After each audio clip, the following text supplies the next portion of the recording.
The idea I had of being a man changed over the last 20 years drastically. I'm Gen Z. With the Gen Z generation, people like to say a lot that you get to define, the kind of person you want to be. And people look at you sometimes and say, you've not done this thing. You're not really a man. Do you think those expectations they have are actually wrong, or those expectations are meant to be? Even biblically, like, you're expected to shepherd, protect. The arguments coming up now where people say, oh, it's an African thing. My dad was a traditional African dad. The sort of dad that actually loved us in his own way, but the kind of dad that you see him coming this way, you'd rather be someone else. I remember turning 13, that birthday, that particular day, and then my mother said, you're a man now, you have to do serious things. How different people grew up define masculinity For them, men. If your dad arrives, you don't want to see. Yeah, you don't. You want to run. For me, masculinity was very different. I didn't grow up thinking I was special. I was seen like a phenomenon. The context I have for masculinity was very negative. I'm a married man now. This is how the head of the home is,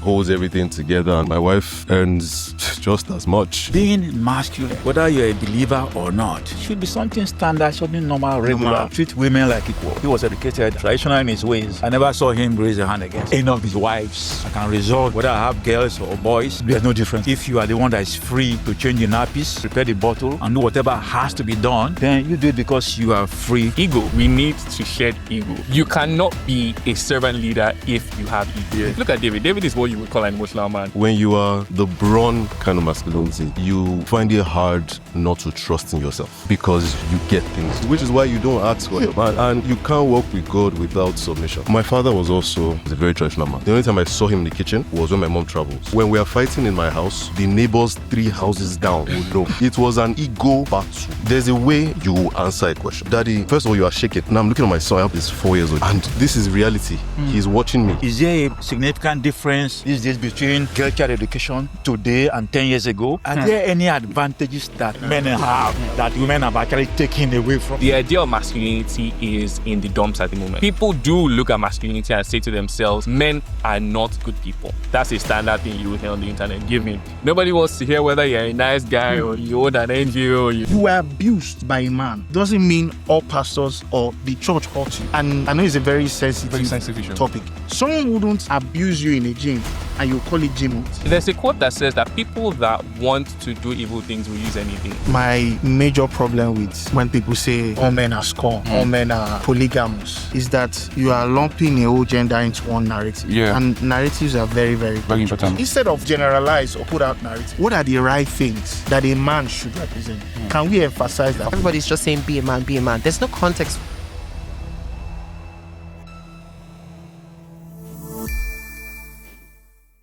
Be a man, they say.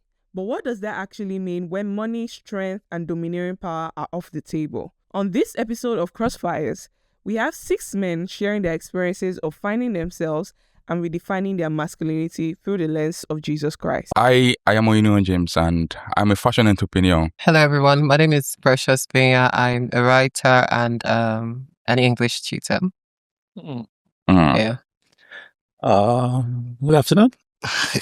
Or good evening. Yes. My name is Arenka, Itoya Arenka. I'm a medical doctor, public health specialist. I'm also a book editor. Well, that's a long story. Yeah. I'm a husband, father, and grandfather. Amazing. And it's good to follow up that because that's where we're here. All right, my name is Michael Adibajo. I'm a podcaster. I host the podcast called Cross Culture, and I'm also a designer. Yeah. Interesting. Hi, my name is Jasmine Williams. I'm a writer. I'm also a designer, actually. Oh, nice. And I ask boring questions online. My name is Joshua Adeloye. I am a number of things. Father, husband, pastor, credit analyst, purpose coach. I think we'll stop there. All right. So what has been your experience growing into your manhood and masculinity from when you were young to now? I think it's changed over the years. True. It was easier to define this in secondary school. Boy is a boy, a girl is a girl.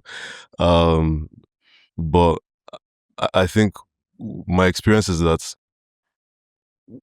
the idea I had of being a man changed over the last 20 years drastically, I think. Okay. Such that by the time I came into what I thought manhood was, a few things were not the same. For example, I'm a married man now. The whole, this is how the head of the home is, And we grew up with holds everything together and all that. Look, my wife earns just as much. I mean, you know, I mean, you're both working, and hey, look, there's just a few things that are not. They are not the same. Yeah. I mean, watching my dad and my mom, you know, and what I have is quite different. It can be the same. So, a few differences, but it's been an interesting journey. And I think I would like to also just hear, you know, everyone is on serious. So I think that in my own case, I think that sort of like he said, a lot of things have changed. But from the get-go, I remember maybe turning 13, that birthday, that particular day, and then my mother said, "You're a man now. You have to do serious things. You have to be very serious with your life and all these sort of things." And I think that even as we go older and, you know, the norms change and etc., a lot of those expectations have actually disappeared. They might have changed how they appeared, but they were still very present. You grew up expecting that even if you could be different types of men, you had maybe 3 or 4 boxes. And at the end of the day, there was a very specific type of expectation from you. A lot of, I think one of the trickier parts is with our generation, I mean, I'm Gen Z. With the Gen Z generation, people like to say a lot that you get to define, you know, the kind of person you want to be and etc. But the tricky part is that a lot of it is in theory. A lot of it is on the internet. In the practical sense of it, a lot of what being a man used to be is still hands on. There's still a chance that people look at you and you do some things. I remember telling someone like 2 weeks ago, people look at you sometimes and say, "You've not done this thing. You're not really a man yet. Like you're not." There's a way that people expect men to present. And even till now, if you're not there, and it's very funny because people say, "Oh, you know, you can be whatever it is that you want," and then there is a certain level of I don't want to call it respect, but there's a certain level of recognition that usually is accorded to a man, and people are like, "You know what? You're not quite there yet." And I think it's a very present thing. Actually, what do you mean by that? Like when you say this, something they expect. So. I think one very valid example is perhaps not the provider thing, but people expect men to be bold. They expect you to be brave. Everybody wants you to be Samson who is not aggressive to them. And one valid example of that is... I like that one. Sometimes... sometimes you are in situations where people will tell you, "No, men don't need to be aggressive. You need to be soft. You need to be emotional." And then you go out with... In fact, I remember there's this story that I think Pastor Aaron told once. It will remain one of my perhaps funniest stories. So he talks about how they had a robbery in the house. And he goes to the door. That story. He goes to the door to go and meet them. And the interesting part of that is people may say that you need to be or you can be a gentleman. Well, you cannot be a gentleman in that kind of situation. Yeah. I don't even mean gentleman, I mean gentleman. And in the sense that sometimes even till now, sometimes people will go home and you go on a date and you go home and somebody tweet and say, "Oh, he didn't even open the door for me. Oh, he didn't stand by the side of the road." There are things that are expected of you, not even just in a man's sense, but they're expected of a person who is stronger. Yeah. And that is, it remains that expectation of a man should be stronger. What that looks like, it might have adapted, it might have, changed its ways, but it still is present. In fact, it's crazy because one of the things I remember I was talking with my brother over here, one of the things that mentally I have pinned in my head is, if at some point, heaven forbid, I'm married and I'm in a security situation, I know for a fact that I am the expected person to solve that situation. And in my head, I am as the man, you're the security detail. Almost permanently, like that's your stipulation, that's your given task. And it feels like, and I remember thinking to myself, because I have 2 younger brothers, and I remember thinking to myself, there's the youngest one, he's really young as well, and I sometimes think to myself, he's a very soft, really chill, sensitive kid, and I think to myself, to some degree, to be a man, you have to be a tougher version of yourself, because there's a role, there's a place, there's a thing that's already set for you, and sometimes, I mean, the way I see it, it feels like we create those boxes ourselves. But at the same time, it's a necessity. It's a necessity. people will say, oh, why can't men just do other things other than what they've said for themselves? Who's going to do it if you don't do it? If you don't do it. And it's just a really interesting YouTube thing. It really, really is. Wow. So, do you think Max. those expectations they have are actually wrong, or those expectations are meant to be? And as a man, we are meant to like get into those expectations, because as a man, Mhm. yeah, the pressure could be quite much, but I think some of those things are actually meant to be, like the part where you were mentioning the security, like Security I think, detail. yeah, like being a man in those type of situations, like when you speak about courage, I think the man should be the most courageous. More courageous. Though yeah. in some situations we have some ladies who have, I think those are special abilities. We have some ladies who are gifted. Special. They'll tell you, wait, let me be the man here, and But that's the exception, though. yeah, too sure. That's the exception. Like, even biblically, like, you're expected to shepherd, protect. Yeah. That's like the expect. It's not an African, because there are arguments coming up now where people say, oh, it's an African thing for the man to, lead, blah, blah, blah, protect. But no, biblically. And also because on the average, the females are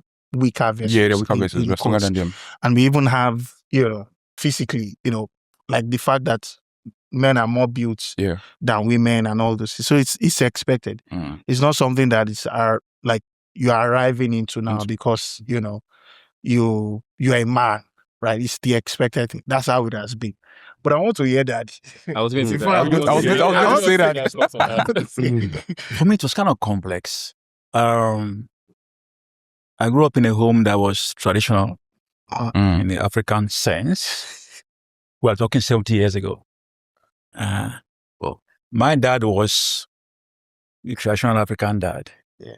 The sort of dad that actually loved us in his own way.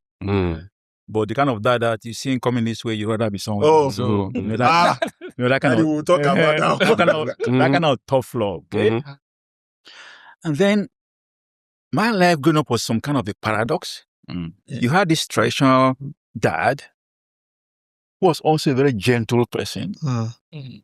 And because he was educated, was able to bring us up in a way that allowed us to explore our minds, read widely, and allow you at an early age to become conversant with things that were not necessarily African. So, growing up, although I came from that kind of traditional home, because I had experienced other cultures from reading books, even at that age. You had that exposure. Yeah, I had that exposure. It was easier for me to see masculinity in the context of just being able to be a good guy, to be a regular guy that respected women, that wouldn't bully people. So it wasn't really anything that complex. I still don't think it's that complex. And then it was easier for when I got married, because of that kind of upbringing, because of the kind of exposure I'd had, to actually treat my marriage more like a partnership. Now, I wasn't even a Christian when I got married. Wow. Okay. But I wasn't a Christian until I didn't actually receive the life of Christ until my youngest daughter had turned like almost 10 years. Wow. But I felt I was a good guy. I was a good regular guy. Yeah. I knew what was right, what a proper dad should be, what a proper husband should be. Yeah. Although when you now become born again, it's a different level. What you think is normal and regular becomes something that you need a special grace for. Yeah. And that takes you to a different level. So, and then I started having children. Now, because I had been exposed that much from having read beyond my station, and put it that way, beyond myself, beyond my levels, even when I was young, I was able to tell myself that, okay, between me and my wife, okay, we'll have 3 kids. And for me, the sex wasn't an issue. The gender was never an issue. And actually, when the 3 came and they were all girls, it was my wife that had issues with it. I was perfectly okay. I was perfectly okay with it. We drag us. Fortunately, well, one of the few arguments I ever won with my wife was to draw that line after the 3 and not change the goalpost because they were all Yeah. So basically for me, I felt that being masculine, whether you're a believer or not, should be something standard, something normal, regular, For everyone. something regular. Treat women like equals. Yeah. Bring your daughters up in a way that will make them feel that you regret that they were born women. Mm-hmm. And then because you are now born again, it's a different level. Yeah. You now know that the things which you used to do because you felt you're a good guy, You have to do you them. now have to do them because Christ Christ. mandates it, Mm. and because you require that special level of grace Yes, to do it. to do them. Yeah. Actually, but I think you also had like a privilege because you are talking 70 years ago, right? Your dad was educated. Yeah, I mentioned that as a privilege. He was educated, and even though he was traditional in his ways, I never saw him raise a hand against any of his wives. Actually, You get my point. And I think what Daddy said reinforces one of the things I had in mind, and is the fact that how different people grew up define masculinity for them. men. Extremely. Extremely. If you bring another Extreme. person apart from Daddy, share his own story about masculinity. Honestly, For me, it wasn't about being different. tough or Exactly. Like, I think because the way you are narrating it now, guy. it's very different from when you mentioned the dad thing. That's, I mean, most of us grew up in African homes where if your dad arrives, you don't want to see. Yeah, you don't. You want to run first. Maybe he will come and meet you in the bed, wake you up. So as you're saying it now, I'm like, I'm sure if they brought someone else, like it'll be a lot more different. So I wanted to ask, at that age, what were the other patterns you were seeing that you didn't reflect because of the kind of exposure? Because I think that's Exactly. That's- No, emphasis. when you grow up under those circumstances, you can go either way. You can think that's the proper thing to do, having many wives to start with. Exactly. And then being, should I use the word pissed off because this child turned out to be a girl? Yeah. So you can go that way. Or you can tell yourself because of how broad you've become, even at that age, that it doesn't have to be this way. So in my case, I went that way, that it doesn't have to be this way. I can resolve that. Whether I have girls or boys, there's no difference. There's no difference. You can resolve that. Children growing up, if you are the one that is free to change the nappies and prepare the bottle and do whatever has to be done, if you are the one that is free enough to do it at that time, you do it. then you do it because you are free to do it. Not because you are the guy or your wife is the female. Yeah. So basically that was it for me. I actually spend more time on the nappies than my wife did.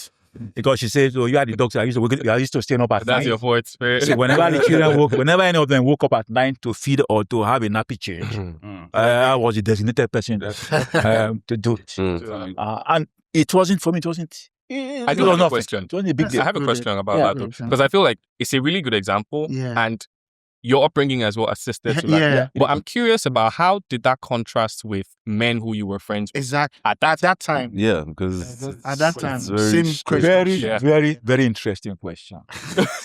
Interesting question.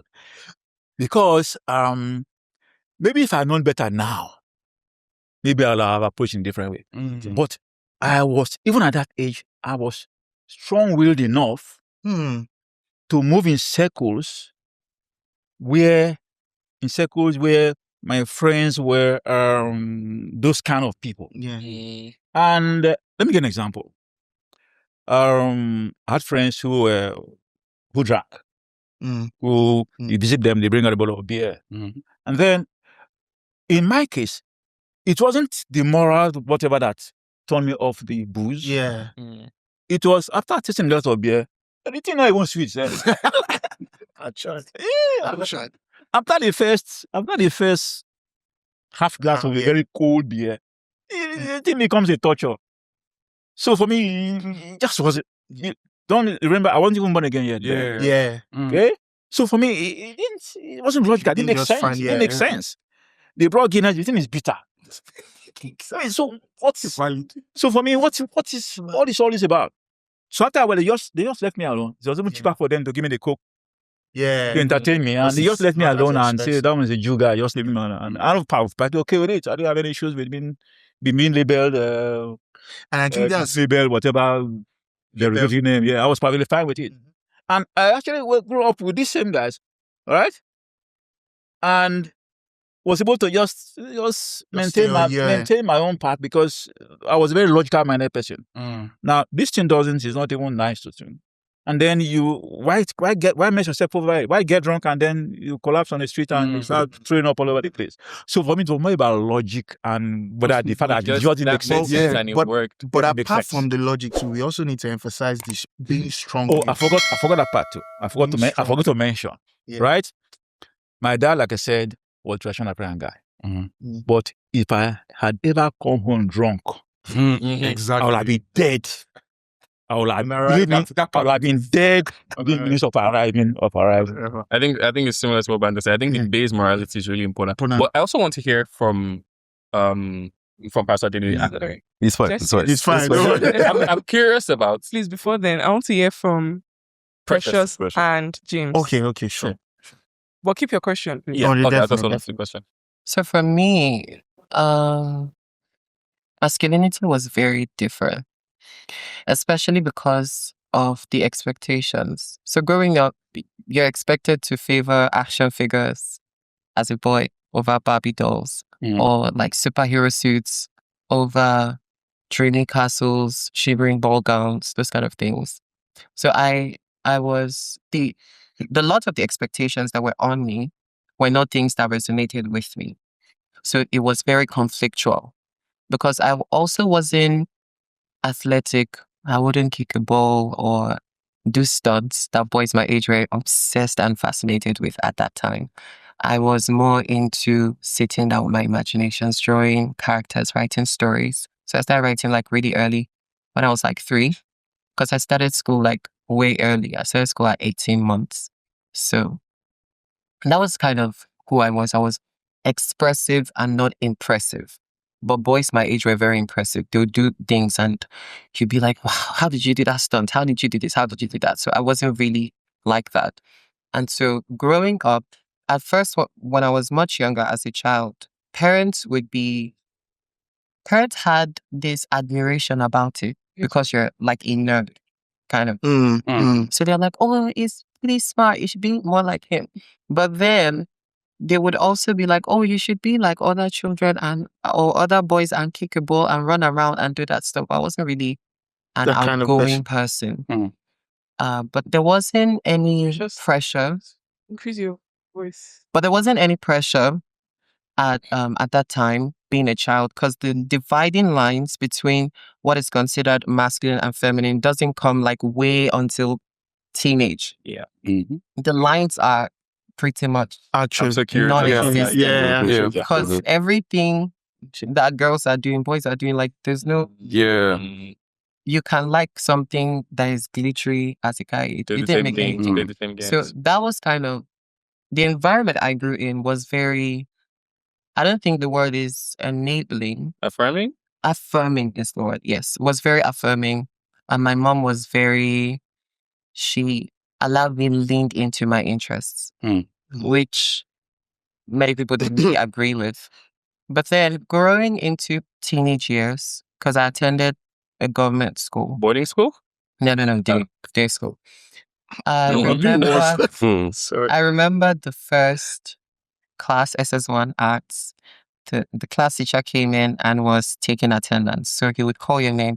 You had to indicate male or female. So you'd be like present male or present female. And puberty has happened. My voice is actually deeper than it used to be.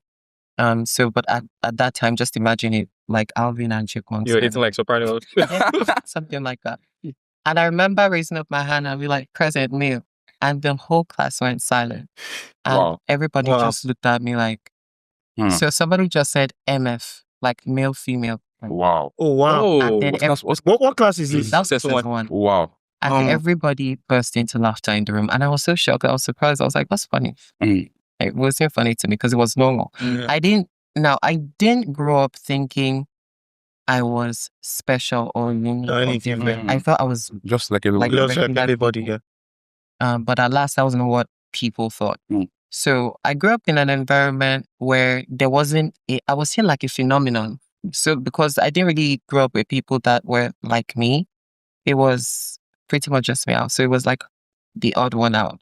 And so I didn't mind it though. I really lived more in my imaginations and just than, interacting with people. The only time I was really expressive was when I had like a performance because I started speaking also really early in church.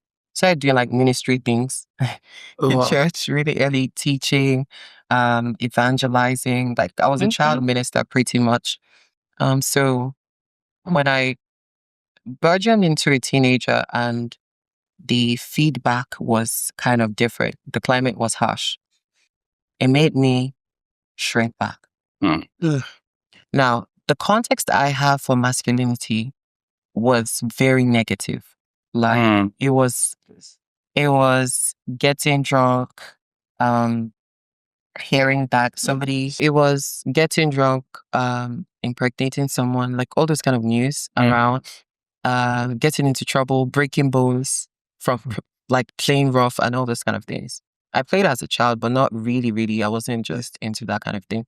And so as a teenager, now the world around me sort of had a label or a name for what they thought I was. As a child, there wasn't any label. So it was just like, you're just odd, but then as a teenager, it just became typified. Like they just saw you and they just went, this is what you are. So at the time, I didn't really have context for what that meant practically.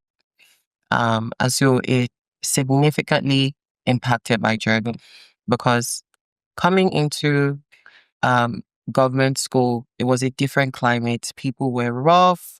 People would speak vernacular most of the time, which I wasn't really, I understand the language, right? Yoruba language. I write and read it perfectly, but I don't really speak in like conversation. And I was excelling at it at school, like A's all the time. So it wasn't a problem for me, just that I didn't speak it.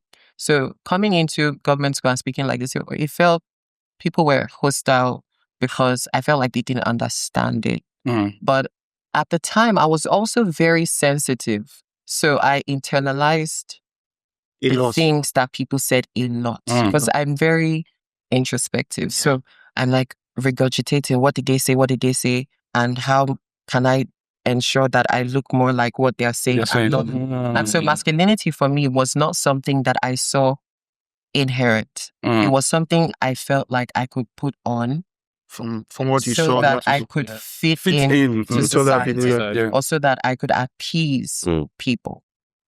But along the line, I realized that, like Jesse mentioned, there are boxes. And for me, I felt like it was two narrow options. It was either you were aggressive, domineering, controlling, it could, the whole thing, or you were just not. And so it was a question of either or, and I was neither here nor there.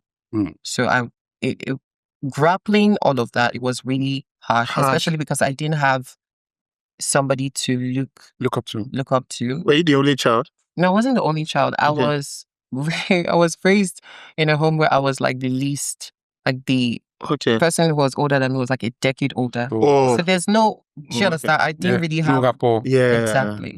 So sort of like I had to grow up on your own, so that I could catch up with them. So I didn't have context for what my age mates were like.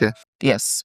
And so that deeply impacted my journey because now I didn't even doubt, confusion about identity, like, oh, this thing that people are saying, does that have to be the thing?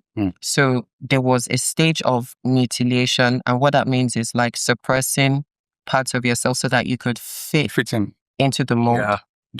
And there were also part of becoming commercialized. So I know that there is a stereotype, it's not even an argument, it exists, that boys that are not naturally, maybe have deep voices, boys that have feminine tendencies, it's just like that's the only thing about you. Like people don't get to They don't see beyond that. They don't see beyond they that. don't try Yeah, to they don't get see to know beyond that. your mind. They just feel like we're mass produced. Like we came from a factory. So like everybody is the same. So I would meet people that would say things like, oh, I met somebody that is exactly like you. And I meet the person and we have nothing in common. Except for the fact that maybe we have like similar mannerisms. Yeah. Which is very trivial in like who a person is. Yes. And so what I learned in coming into my masculinity was that it didn't have to be this or that. I saw a plethora of possibilities of the man I could become. And I saw that not in isolation, but in community.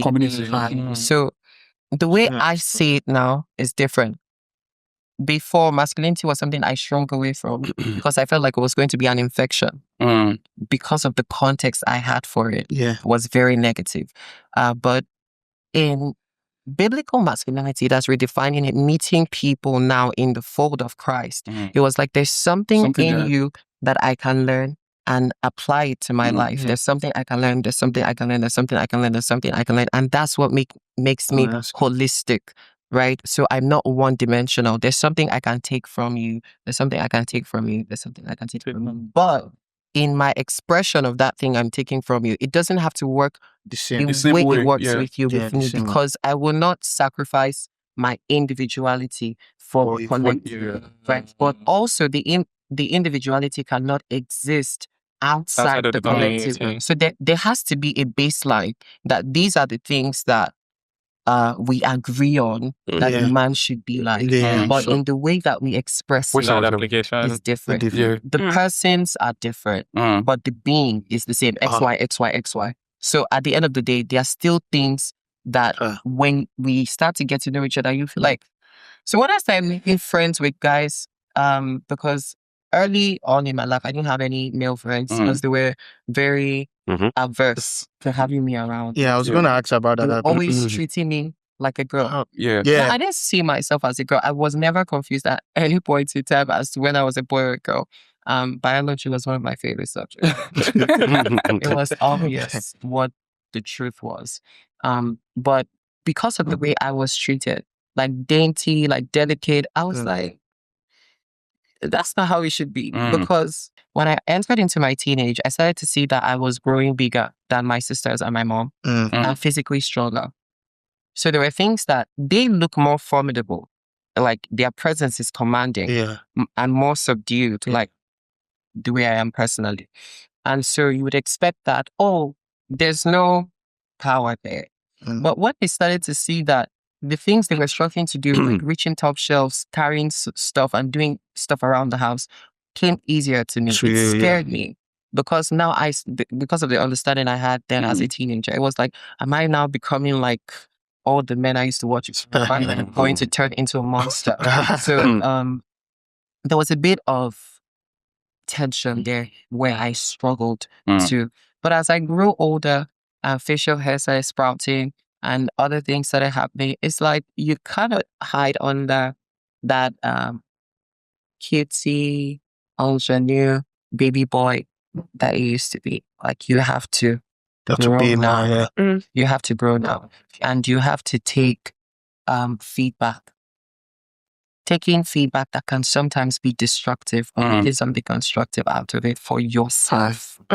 Where was your dad in all of this? Was this a source of refuge? Is this one you could go to and ask questions and wonder about? Where was your dad in all of this? Was he a source of refuge, or was it somebody you could go to with questions and expect answers and help? That's interesting. I was going to mention this bit, but I didn't grow up with my biological father, but I did have a male presence in my life. I was raised by my father's elder sister, who everybody knew as my mom from like infancy till she passed earlier this year. It was a home because she was married at the time. Yeah. And so I had a male presence, like a father figure. He was also like very far. Very distant. Distant. Yes. Yeah. I was very different. There was no context for who I really was. I was very dissimilar From others. others. So it was, I had to exist on my own. Like I had to make decisions for myself. So there was this whole good little boy persona that I had to keep up. It was almost like being born into a role and a responsibility. So being raised in a faith household, you know what the Bible says. Like the first book I learned to read was the Bible.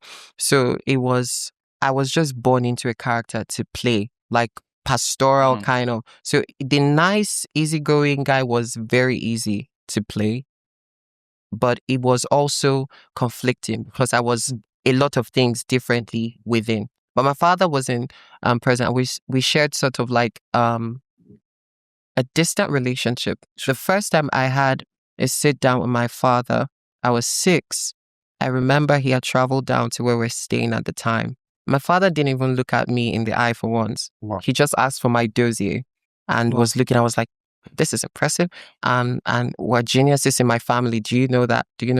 So my father was more interested in my academic prowess than he was interested in me as a person. So he didn't really, And that sort of made me tie identity to academic validation. God, the atmosphere in the room is tense. Wow. So There's glory in the room. for me, as I was saying, the way different people grew up define masculinity for different people. For them, yeah. So for me, I think at age 9, no, not age 9, age 7 or 6, when I was in primary school, I was already going home from school by myself, like walking home, because my father is this type of man that, like, he builds you with toughness. So that type of person. At age 7, I was walking with him already, so it wasn't into rental services and all. I was going everywhere with this man. We were going everywhere with this man.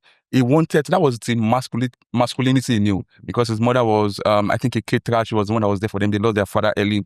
So the mother stood in for them, and he was trying to replicate that and even replicate that in us. So for me, what I saw was toughness. What I saw was a man who was always there. And it also affected, you would think, okay, it was a good man in every aspect, like a good man generally. But in some aspects, you will still notice that some things were lacking.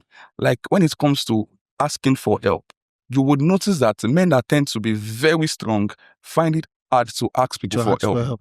So strong, like in strong. I was going to say, So stuffs like that. And even me, I grew up in that line.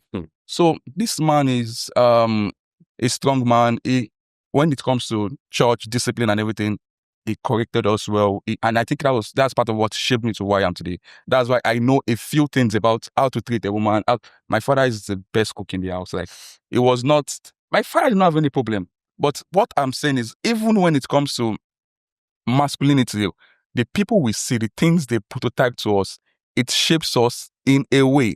Now, I grew up also finding it hard to ask people for help. I can be going by myself. And I have quite a number of community around me. I have friends around me. I have people around me. I won't ask them for help. It was just probably 2 years ago, not even up to 3 years, 2 years ago, that probably through preachers in church and what you hear from the pastor, I know this is not the way to live. I cannot be dying and be dying alone. You have a whole community around, and I have people. So that was masculinity to me. The strength, the courage. Yes, the strength and courage is meant to be there. The toughness is meant to be there, but it's to a degree. It's supposed to be not to where you can't ask for it, not to where you want. My father was waking up fire. And so, if I may, where were you in the line? How many of you had children? And I'm the second born. And we are 2 males. So my father was somebody like, and you know, for this part, he might not even call you. He just wants to go. He wants to keep pushing, keep going for his family. Funnest part is, even all the things you were pushing for, you might not be able to even achieve them all, but he would keep going. This man can wake up 5 a.m. He's back to work. At the point when we grew up, we told him, sir, we cannot. This man did not argue with us. He left us and he kept on going. He kept on going. I think that was even one of the things that maybe affected his daughter. And that was masculinity to me. So I saw all those two.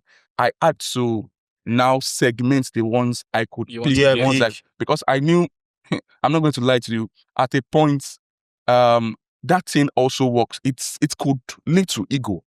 I It could lead to ego. I feel like Where you don't want to ask anybody for help. It could lead to ego. So at the point, I just wanted to keep going, just moving, and okay, this is my life, this is my thing. I can do but life does not work that way. So some of those things I had to break them when I came into Christ, like I think step away from bit by bit, and God helped me to where I am today. So I think that one thing I was really That was tough. I'm saying it really was tough. Two things. I think one essential thing to see is as men, and I think it's important. It's something I'm learning like from this conversation right now, and I have seen in most of the conversations. Kids don't learn what we say; they learn what we do.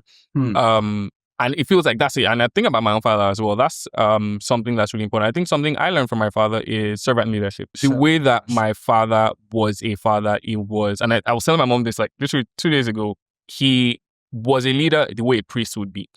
He was existing to serve the tabernacle, to serve the home as a whole. So the way my father was, what needs to be done? In fact, one of my favorite things about my father was, what needs to be done, my father will do.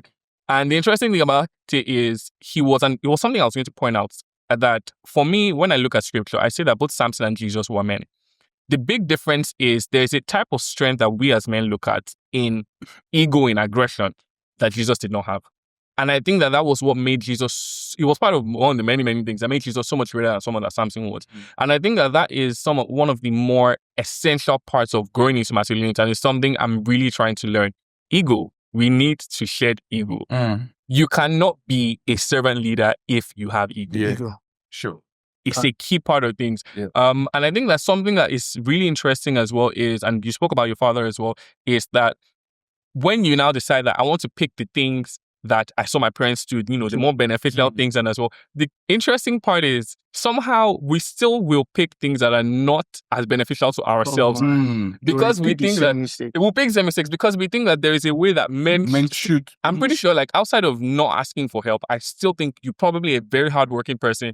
Most likely, you probably wake up maybe just an hour short of what your father used to wake up as, and you probably will not think as deeply as how it would impact your health because you think, once again, as much as we cut away from the mold, this is the mold. Yeah. And I think that one thing that I'm learning, and it was a question I was going to ask Pastor Dele as well, is that the mold that we picked up from our parents, when we sit down, it's Descartes that says this thing. René Descartes that says, he said this thing about how when you want to examine your ideas, think of them as instead of rotten apples. If there's one rotten apple in a basket, you can't pick each one to check. So you empty the basket and then put back the proper apples. And I think that's like a key part of picking what we want to be as ourselves, because unknowingly, the mode of how we act, that's exactly what our kids are going to pick up. And then to themselves, they'll say, oh, you know what, I'm going to cut back a couple of things. And they'll carry the same thing and it goes on and on. So, okay, so Pastor Joshua, you want to say? Yeah, it's been very interesting and just hearing everybody. Yeah, because so I've been seeing a reflection of this, like my life has been flashing with in many ways. And let me just start from something that I learned from just, what Precious was saying. Yeah. It suddenly dawned on me that masculinity really, I'm going biblical now. Yeah. Maybe kind of have two molds. What do you mean, sir? And as he was talking, I could suddenly see how Jacob was. Oh, yeah. And how Esau was. How Esau was the brawn of masculinity. The hard guy goes to hunt, the hairy guy, the loud guy, And how Jacob was more relaxed. The complete opposite. The guy that likes to sit home, writes. I was just going to say that, not to interrupt, but when I started to find context for what my masculinity was, Jacob was. Oh, wow. It was glowing, though. So I was like, so this is it. I've never been able to place it like that. Until listening to him. And they are both strong, but in different ways. Honestly, that's one thing in different ways. Esau, even seeing him later, he had bodyguards. for 400. You would think that's a man's man. That's a man's man. You know, 2 wives, that gave his parents hell. Real. I really did. And I think, sorry, not to cut him, but I think that we see a pattern of that in scripture, and we think in the sense of a man, not the less manlier man, but the less, not even confident, the man who is less attached to the identity of himself that he has created. It appears that that's who God leans to a lot of the time. You look at Cain and Abel, you look at Jacob and Esau, you look at David and Eliab, even David and Saul. There's a tendency for, you look at David. David is what you would call an emotional man. If you look at Psalms, in fact, I remember I was reading Psalms like a couple of weeks ago, and I was like, why is David always lamenting? And he's a very emotional person. Yeah, he's somebody who taps into that. And that openness appears to be what God prioritized. I was talking to my brother and we're talking about how even Jesus, more of the bigger parts where we say, Jesus was emotional, I would say, Jesus wept. But that openness to be expressive, to be vulnerable, not just vulnerable, but to be open to the idea that your worth is greater than the thing that you have created for yourself. I think that's where we see people like Jacob basking, and it's easier for them. So the thing is, when you are the brawn kind of masculinity, you find it hard not to trust in yourself because you get things, and that's why he never asked for help. Which is why you, which is why you don't ask for help, and you can't walk with God without submission. The first thing he's going to do is kill you. Until you are like, you know what, I have no strength of my own. But to your question, it was hearing Daddy talk about his upbringing, and then how he turned out. It's such a contrast for me. And let me explain what I mean. And this is picking the apples based on both upbringing and the Bible. Yeah. My father was also, traditional. He's still alive. He was a very traditional man. Very traditional. Yeah. Very loving. Yeah. Very nice. Yeah. But very the only time I saw him in the kitchen was when my mom travels.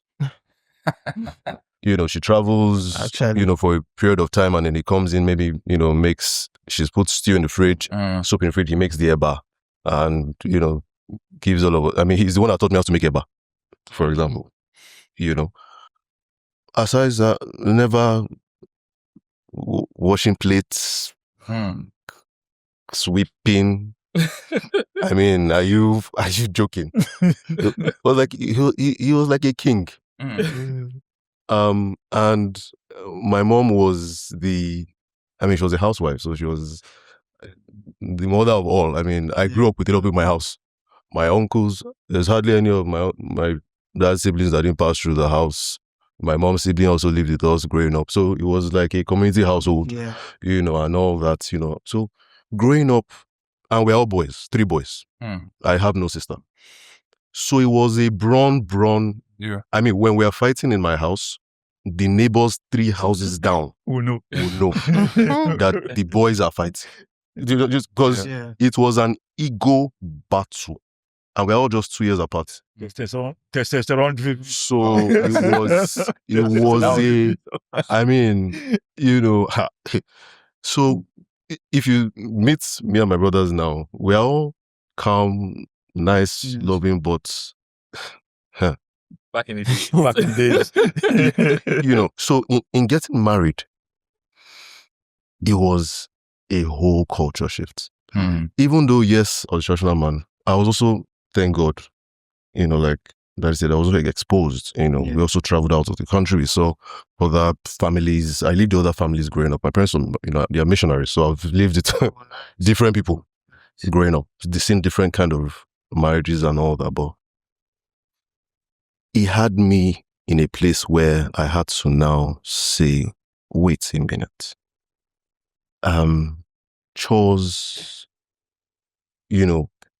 putting your ego down to even answer a question. Yeah. There's a way you answer a question. Oh, Daddy, first of all, you are shaking. So before you ask, And when you ask, he was like a general. I mean, he's still like a general. I mean, no, he's so soft now. Compared to her, man, I can't even, very excellent, very articulate, very, to the detail, right? And he would look at you, shake his leg for like 5 minutes before he give you an answer. And that's just how his personality was.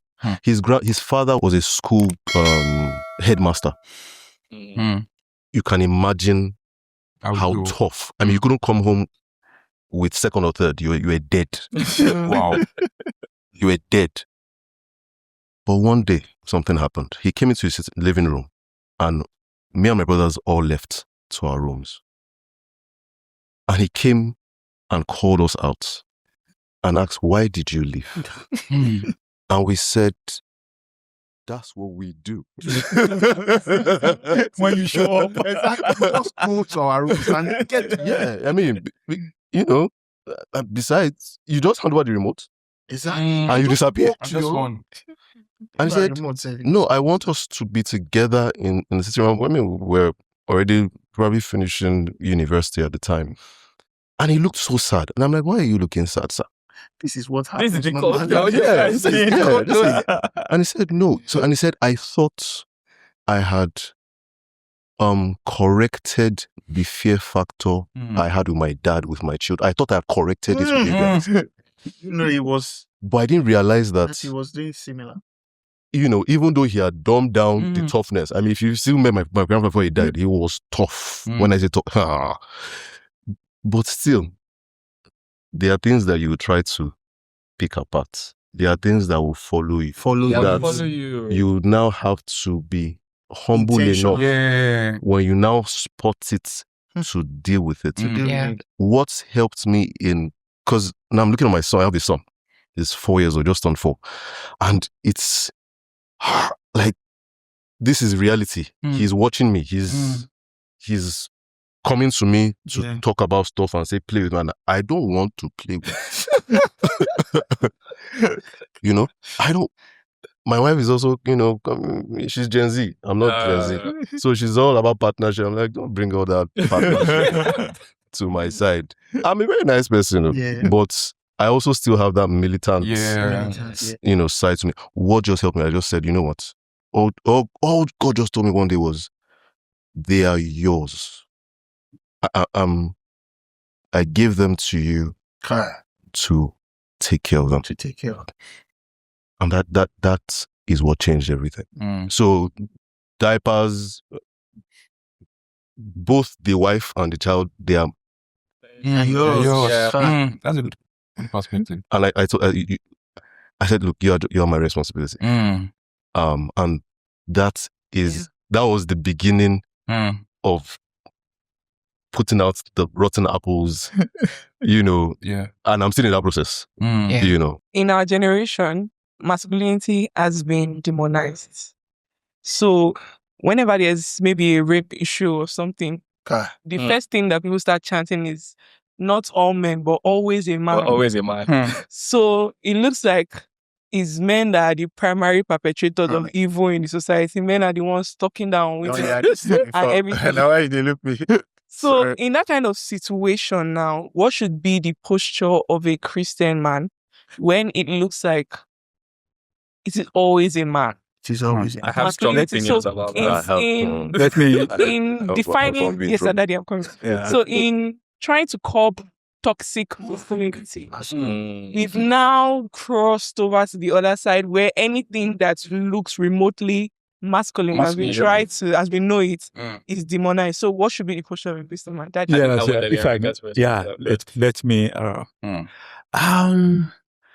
First of all, I saw this question in the recent us, and I would have been happier if we had some data to back up that assertion. Because is this really something objectively proven? Or is this idea that men are under attack, is it actually some narrative that some guys that are not happy about, in some ways, declining patriarchy? Mm. Is it a narrative being pushed along those lines? But is there any data to really back this up? Let me ask some questions, for instance. If take 100 women, for instance, that are divorced, out of that 100, how many out of that 100 are safe in their home without the husband's family coming to throw them out? I don't know what the data say. Now, 100 women report rape. Out of that 100, for instance, how many don't get laughed out of the police station and mocked and being told by the police that they should have worn longer skirts, as if it's not their right to wear whatever they do. So I don't know about this idea. I don't know how correct or how proven this assertion is, and I'd like to hear from you guys. That I think I have maybe because because I have 3 daughters. Oh, fair. Yeah. But even so, I don't think I really don't. So think I'm not really seeing this narrative that being pushed as actually being correct. Is it, for instance, is there a significant difference these days between girl child education today and 10 years ago, especially in northern parts of the country? Are there any advantages that men have that women have actually taken away from them? I mean, outside this narrative that's being pushed that's being pushed out there, that I don't really see, for which I don't see any objective data. So I'd like to hear from you guys. I wouldn't say hungry. Hungry is, I have a lot of thoughts around this particular thing. And one thing I was telling a friend recently, I think that the statement, not all men, but always a man, I think that for better logical placement, I would say not all men, but any man. And I'll explain why. I saw a quote a couple of weeks ago, and the guy said, if I'm in a space with a woman, regardless of how well she knows me, if she decides that she wants to be cautious of me, she has good reason. The reason being that I know that she's safe. I know for a fact that she's safe. She doesn't know that, and she may never know. And that she may never know is really important. The reason being that I remember there was this case in France last year where the man was charged in court for he had been drugging his wife and opening her up to sexual assault. And that stands as an example for me of she may, outside of himself, you as the man are the only one that knows for a fact that this person will always be safe with you. They do not know. They do not know that. So, but however, I do think that, and I want to look to the biblical example for this. One of the major things that when I'm trying to decide, I tell friends or I tell people very often, when we're trying to understand how God wants to interact with man and how God wants us to interact with other people, we look at Jesus all the time. And one thing we see is that the role of Jesus was always taking care of the vulnerable. Jesus took care of children, took care of women. You look at the woman caught in adultery, and etc. I think that to some degree, we can view let me even say the internet. The internet views masculinity as this thing where men band together for their self-interest or benefits. And it happened yesterday. Somebody wrote an article about something, and the first comment was, "This is why I hate all men." I think I saw that. It's an overarching statement. It's a very heavy statement. It's an umbrella statement. But at the same time, I understand where it comes from. However, and I was telling my brother yesterday while I was prepping for this that there's this passage in Corinthians where Paul says that godly sorrow draws repentance. I think that a key part of, I think we need to actually address that, the idea of masculinity is in the dumps at the moment.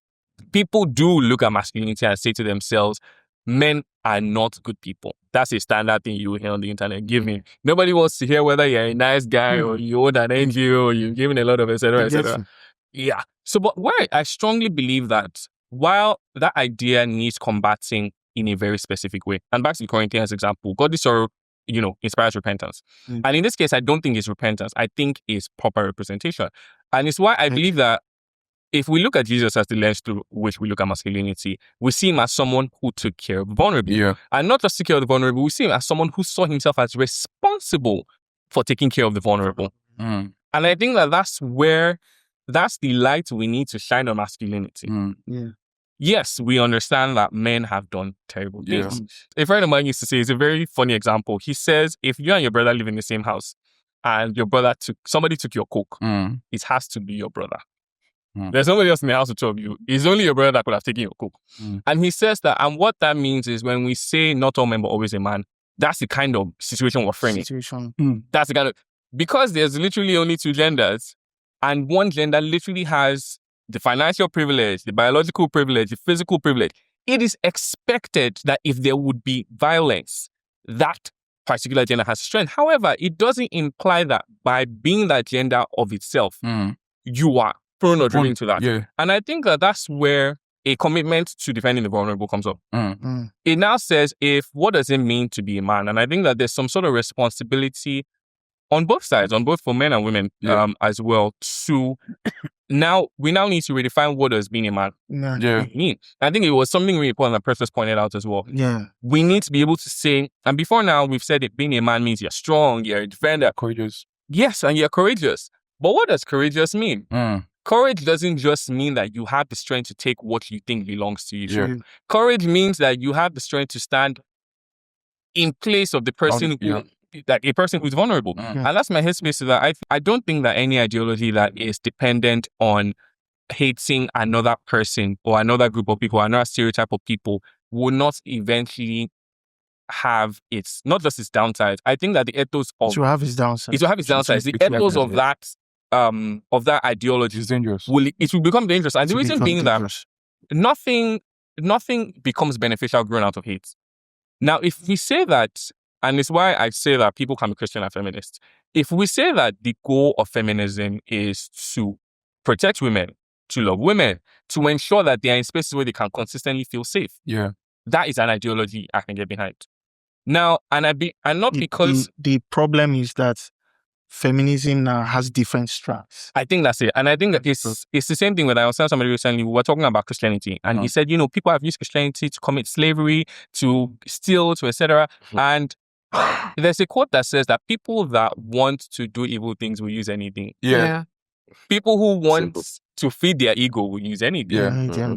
And at the end of the day, if we really care about a cause, we as Christians now, if you meet somebody who said, Christians are slave traders, you will make forth the case and you invest yourself in ensuring that. I think Paul also says that so that my boast is not, as a term he uses for it, but he says that I'm looking for the word now. He used a very specific term, but what he's trying to say is that, so he says that so that I will not be a hindrance to the gospel. He uses that term specifically. And I think that that's also fairly important on both the masculine and the feminine side of things. On the men's side of things, in not just how you act, but how you present in the communities you're a part of. You want to ensure that you are not a hindrance to how proper masculinity should show up. It's represented. At the same time, I think that the language, the ethos of how we talk about a key part of any struggle, whether that's race, whether that's gender, is asking yourself, do I want justice or do I want retribution? Do I want for the right thing to be done or do I want to feel better about myself? And one thing I remember telling someone once, we were talking about the attacks in the North, the Christian attacks in the North. And I talked about one essential part of that is cultural things, teaching people about why this is happening, doing the right thing, talking about the right policies that can be done. And the person said, but those things, we're not going to see the outcome in a really long time. And I said, the reason why you want to see an outcome now is for instant gratification. You want forgetting that there are, yes, perhaps we can get the right outcomes really soon. But you forget that there are millions of people who need to benefit from the cultural change that will come about by the right messaging. And if you want, once again, if you want retribution instead of justice, what you're here for is self-gratification. You're not here for the right due process to be done. And I think that on both sides, we constantly need to check our biases. But yeah, I really want to go. So, you want to speak up? Yeah, I just want to add that my major problem with when people say all men are scorn, all men are polygamous, is that you are lumping a whole gender into one narrative. And narratives are very, very important. And I've had this discussion multiple times, right? And on the men's side, we need to have more examples. Like we need to have more godly examples. Present, godly men masculinity and godly to masculinity. people. And there are examples like we've emphasized there. I think Christ should be our perfect example. We see the way he treats women, the way he treated people generally. But it's also important that, especially from a Christian lens, that you emphasize what the Bible or what God emphasizes, that a man should be, and not necessarily what society thinks man to be. Because unlike institutions, when I say police is wicked or talk about police brutality, I'm talking about an institution. Or when you are lumping a gender into one narrative, you are talking about people on different spectrums, right? They are Christian males. You've been in, I'm sure many ladies have been in circles maybe that are very safe, right? So when you're saying all men are scum, all men are this, all men are that, you're literally saying everyone around you is the same thing. And I don't think you can do that with gender, because there are people living very different lives. Billions. Right? Like there are billions of men in the world. So you can't just lump them into one thing. And that's why I keep saying it's a very dangerous play, that, I don't know, maybe the devil is trying to trick people into. Because people are also internalizing this. Yes. And that's my danger. Because you feel it's just like when we're talking about, how we grow up, the things, Pastor Jerry was saying, you grow up, you saw his dad do this. You repeat the same things. I find myself, I'm not even married yet, but I'm already repeating some of the things, right? But I found out that the reason for that is, first, when I was growing up, I really could tell when I started reading the Bible and all that this thing is bad, right? But what I didn't do was, I just said this thing is bad, and all the people I've seen, all the examples I see act this way. So I don't want to be this thing. So I was just emphasizing all African men are this. But you're not bringing any other thing to the table. You're not presenting a different narrative. You are just attacking what is being done. Like, instead of generalize or put out narratives, what are the right things that a man should represent? Can we emphasize that? Especially, and I'm saying this not for everyone, right? Because there are different people that will listen to this. But this part is primarily for Christians. What examples are we going to put out? My primary issue is let's find other things to put forward. Especially when it comes to gender, right? That will not lump everyone. It's the same thing with church, right? You were abused by a man. Doesn't mean all pastors or the church hurt you. And I know it's a very sensitive topic. Someone wouldn't abuse you in a gym and you call it gym hurt. No. I'm just trying to put out how some of these narratives work. Because we are it's very easy to generalize, and not really think deeply about these things. You have men who are not these things. And whilst you may have seen repeated examples, you also don't, and I'm speaking to Christians primarily, you also don't want to internalize it and call it final definition. If not, you will keep seeing those things play out in your life because you are wanting to find it. Like when you buy a car, you're seeing your car everywhere. If I may, There's something if I may, let's add some context to these headlines so that we can be a bit more at peace. Now, when you see these headlines being pushed by the feminists, so not all men, but always a man, Abi, and all men are demons. When you see those headlines, it's not as if they actually believe it. But these are people that have been on the defensive, on the receiving end I agree with that. shall I use the word wickedness, for generations. True. So there's now a means to fight back. Right? Social media. So when you see those headlines, it's not actually they actually mean it. But for them, it's a way of carrying the battle of keeping it in the public consciousness to ensure that this thing never gets forgotten, to ensure that the fight continues.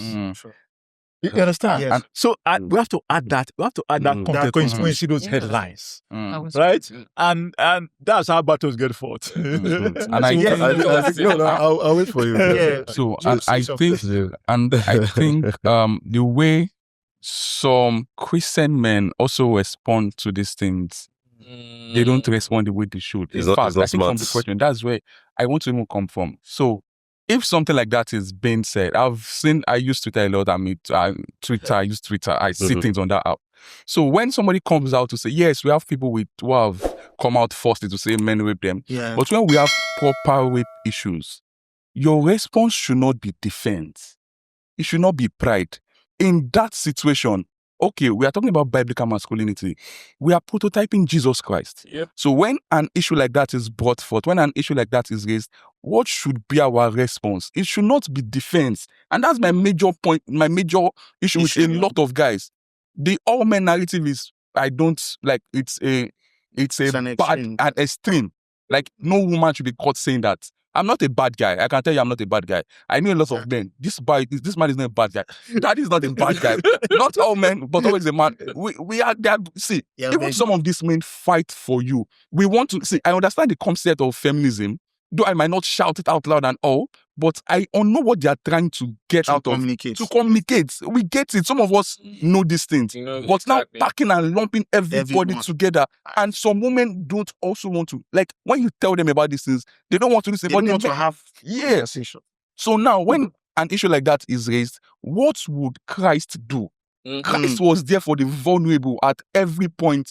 Like, do you know the perfect, slightly will you see a perfect definition for biblical masculinity in the Bible, except Jesus Christ? Yeah. Like, it was a perfect prototype. So what would Jesus do? There are ways you respond to issues. I've seen the way some men, though we have, I've seen the way some men respond to those issues, and I'm like, no, this should not be. Even as a Christian guy, this should not be so. True. There are ways you respond. Like, imagine somebody. So I've met a lot of ladies who have been sexually assaulted and things. When they say these things, I see the way some of them are vibrating. Like, you know, this thing got to them. Got to It them. got to them deeply. So how are you telling that type of person? Then in that season also, that is when you are coming. I have an issue with men who also, when it's time for rape, and that is the only time you come out and say, it's not me. It's not all me. Calm down. True. Even when you want to address this, True. or- Yeah, not man. always a man, but that True. there's There a are way you times. will address it. Yeah. Not when there's an issue going on. And everybody's spiraling, their emotions are everywhere. You just come, you can drop your think pieces. Put yourself in this woman's Person's shoes. Mm. Put yourself there. True. So that's it. Yeah, they're definitely. Yeah, I don't Okay. think I want to make a case for masculinity in this topic or in this scenario. Yeah. I think that rather than focusing on doing PR, Mhm. that's saving face, Yeah. it should instead be a reinstallment of what masculinity It should should be, now yeah. look like. That's the only way we to counter Yeah. the claim, right? Actually. As much as it's very assassinating. But the only way I see to that is instead of going against it like Yeah. head to on. head, I don't. just start doing what is right. What is right. Start mentoring younger, Stronger generation.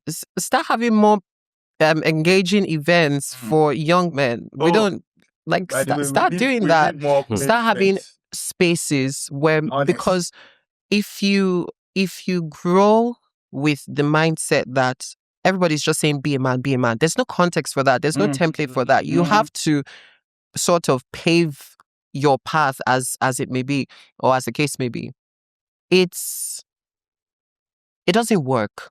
It doesn't work. We need a space where men can be taught, discipled, and be shown. Some people are just doing things the way they are doing things because they've not seen a better way to do it. A better example. Once there is a better way to Template. do things, once there is an example. Yeah. So I would say that the responsibility rests on On the guys. every man, regardless of what your faith is. Just project what masculinity is healthily responsibility over entitlement, integrity over image, emotional regulation. Also, servant leadership, like you mentioned, over exerting control, dominance, just showing up to spaces and expecting that you will be served and not seeing ways that you can serve. If the very first thing that God entrusts Adam to do is work, it means that if you are not working as a man, you are dysfunctional. And when I mean working, I don't mean in a way like, oh, you're getting remuneration from it. I mean actively impacting lives. And not just impacting other men's lives, but impacting the lives of everyone around you. Because that's the only way. It's not about the narrative. Just stop trying to change the narrative. When the reality starts to shift, the narrative will follow. So instead of fixating on we want to change the headlines, why don't we change the reality? Why don't we try making safe spaces for women to exist and for vulnerable people to exist in as well? So I don't think it should be about trying to change the headlines. It should be about reshaping the reality. Yeah. So that's a good idea. I want you to talk about mentorship. Yeah. So, you mentioned that there are no avenues for male mentorship. And I actually have two male friends who, for like months, they were looking for male circles that they could learn about money, about family, and all of this. But there was no defined pathway. Yeah. So, how can we solve that? I want Jay and Daddy to speak about it. Okay. Let me touch on the previous topic a bit, because that it burns me. I lead. I'm the president of a group of men, almost 300 men across the world, and I've heard a lot. And that's why where I start from in issues like this is, I've had a foray into political education, is first of all understanding that when powerful groups or powerful people want to cover something up, a narrative that will infuriate the loudest voices in society will come out. I'm not saying the things are not true. I'm saying I think as a people, we need to get wiser as to why is this coming out now? What is this really trying to attack? What I see all the time is both from the devil's side or powerful people that control society's side, is that a good home is the most threatening thing. Yeah. It is the biggest threat. And anything to ensure people stop believing in a good home, in marriage, in parenting, will continue to come out. You cannot internalize all those things and think you're going to have a good home. It's already in your subconscious. Whether you act out of fear when God even gives you someone that is good, or you act out of this is what should be. So that's the first thing. We need to protect what is being fought. That's one side. The other side of it is the fact that the truth is this: women will open up about their pains 10 times more than a man will. Sure. And the demonizing of men gets to me because I've heard both sides. It's so sad that what men are going through, most of it will never come out. I mean, in the hands of women, is what I'm saying now, will never come out. And these things need to be addressed. Can I tell you one that would surprise you? I went to speak to teenagers and I told them that, one of the things that God wants us to do is to live a sexually pure life till we get married. And all the girls were like, yes, and all the boys were like, no. And I'm like, I don't understand. Why are we being sexually pure? Like, what was it's like that's a girl's thing. And I was And I was stunned. And one thing I realized, Thank you. you know, and I'm dovetailing to mentorship here, is that some of the reasons why these boys felt that way, if I should be very candid, and if we should bring this matter to the table, is because a lot of those boys, and a lot of boys that become men, were abused by a woman when they were children. And they were told that this is what being a man was about, to cover that issue. Be proud that I'm touching you. It shows that I believe you are a man. And that has been passed down for generations. And this issue needs to be dealt with. Look, It needs to. when I look at friendship circles, even working with young men, look, I'm not going to give you stats, but out of every 10 men, young men, I've worked on or know, at least 5 were molested by a woman as children. And they felt proud about it because they made them feel like you are a man. So you see, the issue of why are men promiscuous starts from somewhere. It dovetails into that. This is where mentorship comes in as men, because we now need to take responsibility. I have realized that men are corrected best by a group of men. True. Yeah. I don't know why, but I think that is God's design. There is something that we lost over generations, and that's, I'll call it the table of men, where your matter is addressed. We help you out, but we also set you straight. And that has been lost. Now we are now just individual men trying to figure out life. Bad is not our design. Look, Jesus was not only man person, but he had 12 disciples, were all guys, right? Yeah. And there's a reason for that. You could not be a disciple and try nonsense. Jesus will set you straight. The others will set you straight.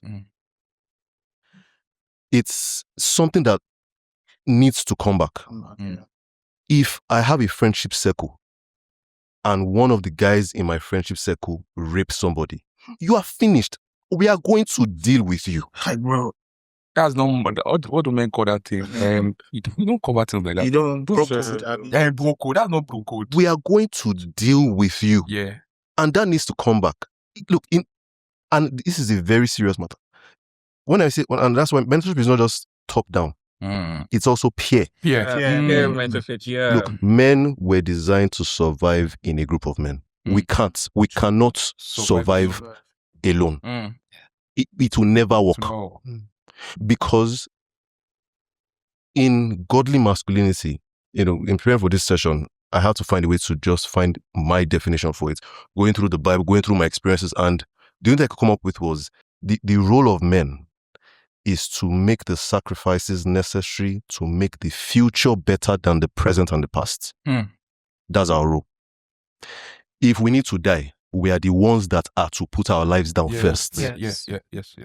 That is why in armies from biblical time till now is mostly men. They are outliers, and outliers should be appreciated, which is another big problem.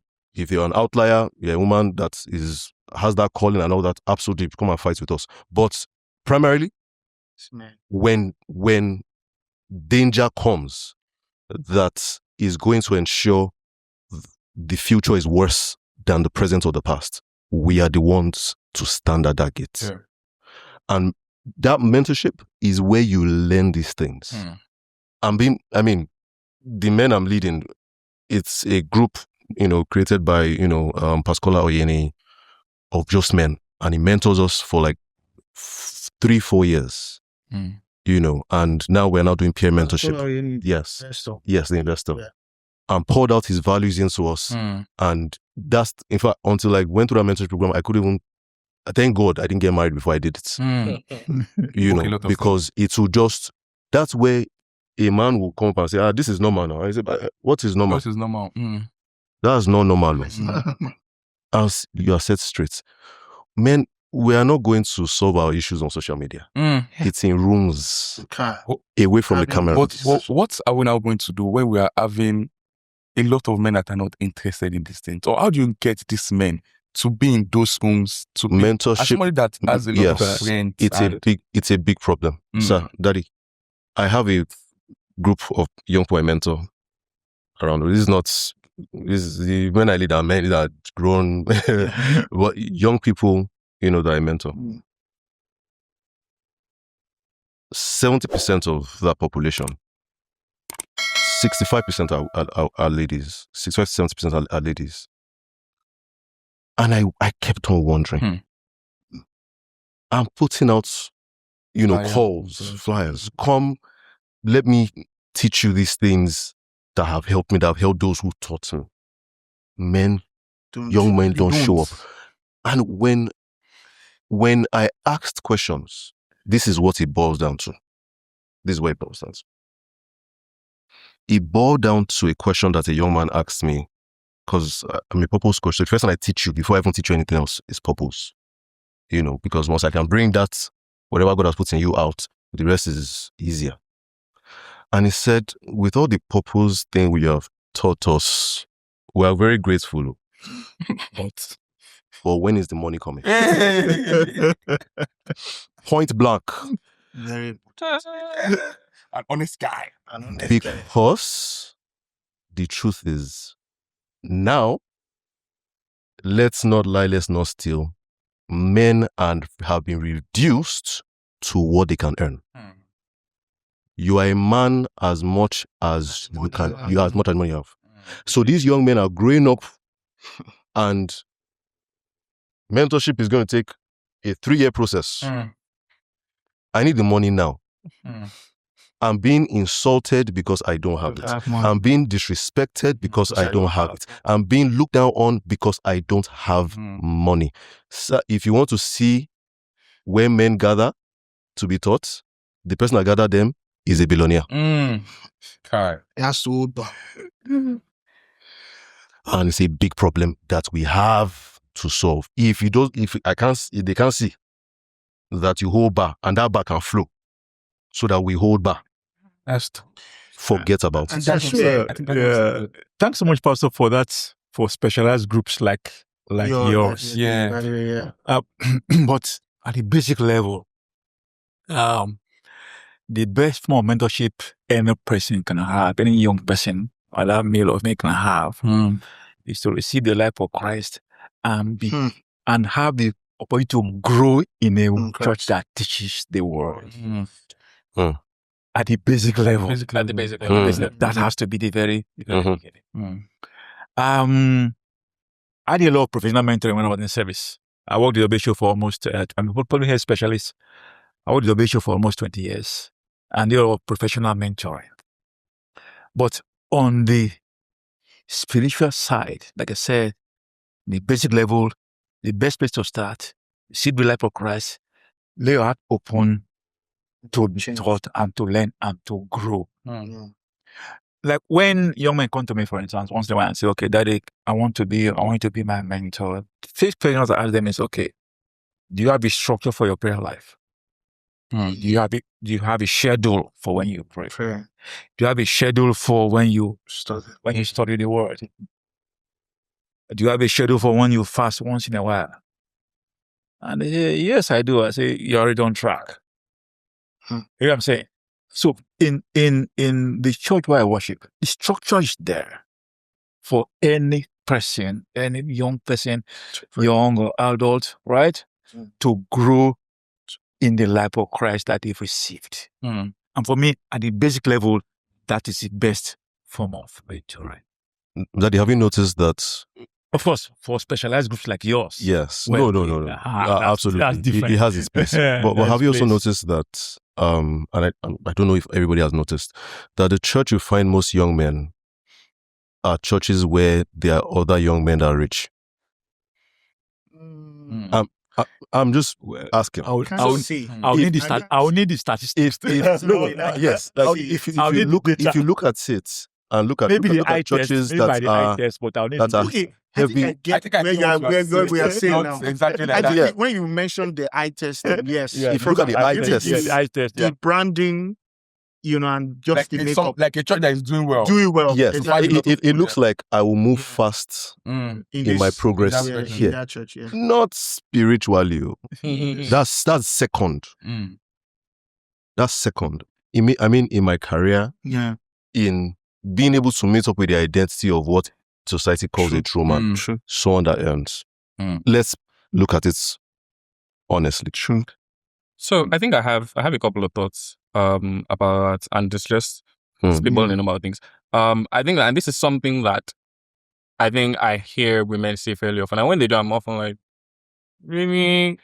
And then you sit down to think about it. So I think one of my favorite things to have learned in the last couple of months was that pre-colonialism, pre-industrial revolution, men and women worked. Mm-hmm. Many times as part of a commune. You probably lived in a family. Maybe you had cousins, extended family members. You and your husband and your kids lived together. You and your husband probably went to the farm together. You guys worked, brought back food together. The dynamics may have been different. Maybe he was still the leader in terms of, this is where we should plant that. But women worked alongside men. And then the Industrial Revolution came, and what that meant was that, and colonialism as well, what that meant was that some people would get, if you look at colonialism, some people would get government jobs. Some people would work with white people. And what that meant was my neighbor at some point had more than I did. And I think that imbalance, I don't think that it came in place by the world in general. Somehow, I think that I want to say not just human beings, I think that women are also relative contributors to this system. And I remember someone said once that if you think women act funny around rich men, look at how men act around rich men. It's always a very interesting phenomenon. In fact, if you have a group of friends and one person is extremely wealthy, he cracks a joke and everybody laughs. It wasn't that funny. And I think a key part of it is, and I remember telling my brother this, why that is a system is because it's sort of this way. There's a game. I often look at economy as a game, or the rat race as a game. If I can win the game, I can be socially better than other people. However, and now we get the promise, and it's the same thing with politics, and somebody comes and says, what if there was no game? And it's one of the reasons why, to some degree, alternative ideas from capitalism, from, work 9 to 5, or own a business, will never appeal to a lot of people. It's because that is why Jesus also says you will always have the poor. That inequality, a lot of us need it. In fact, a lot of us want it, because if there's no inequality, you cannot be better than somebody else. And I think that to some degree, we don't realize it as men, but it's ego-fed. Oh, yeah. We as men, a lot of men, don't let me say we as men, because hopefully we don't align to that. We don't align our personal values so much to that. Yeah. But a lot of men, our ego is invested in being better than other people. What money does is money gives you an avenue to that. And so it's not necessarily just a world problem or a women problem. In fact, one major thing that you often see in, and I don't know the statistics for this, but in marriages is that while, and funny enough, there's a lot of book and movie tropes based off this. A man and woman are married. They have a good life. The man wants more. And so he works. He works. He never sees his wife. And his wife says, I and the kids just wanted to see you. Like, we just wanted to be able to spend. And I think that's one of the reasons why, while I love Code, I really enjoyed that Arianka session, because he talked about the fact that he used to fly, they used to fly back and forth to see each other. But for a lot of men, it's like, you know what? You are not, he looks at his wife and kids and it's like, this is great.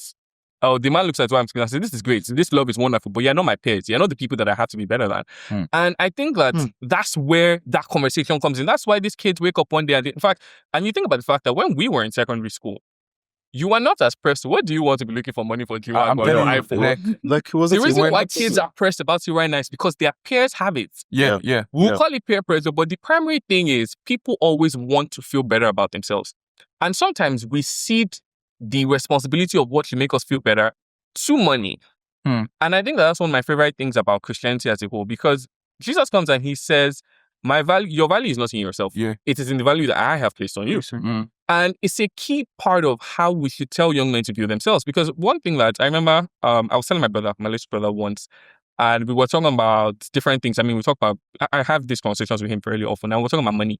And I remember telling him that having money is great, being exceptionally rich is great. However, the most important thing that I, as your brother, require of you is that you are a good person, that you are a kind person. Because at the core of it, in fact, I, as a person, sometimes I joke, it's just that I sometimes joke that as long as you have not just enough, as long as you have the necessary to be responsible for your family, you will not be outside of God's will if you are not as rich as Jeff Bezos.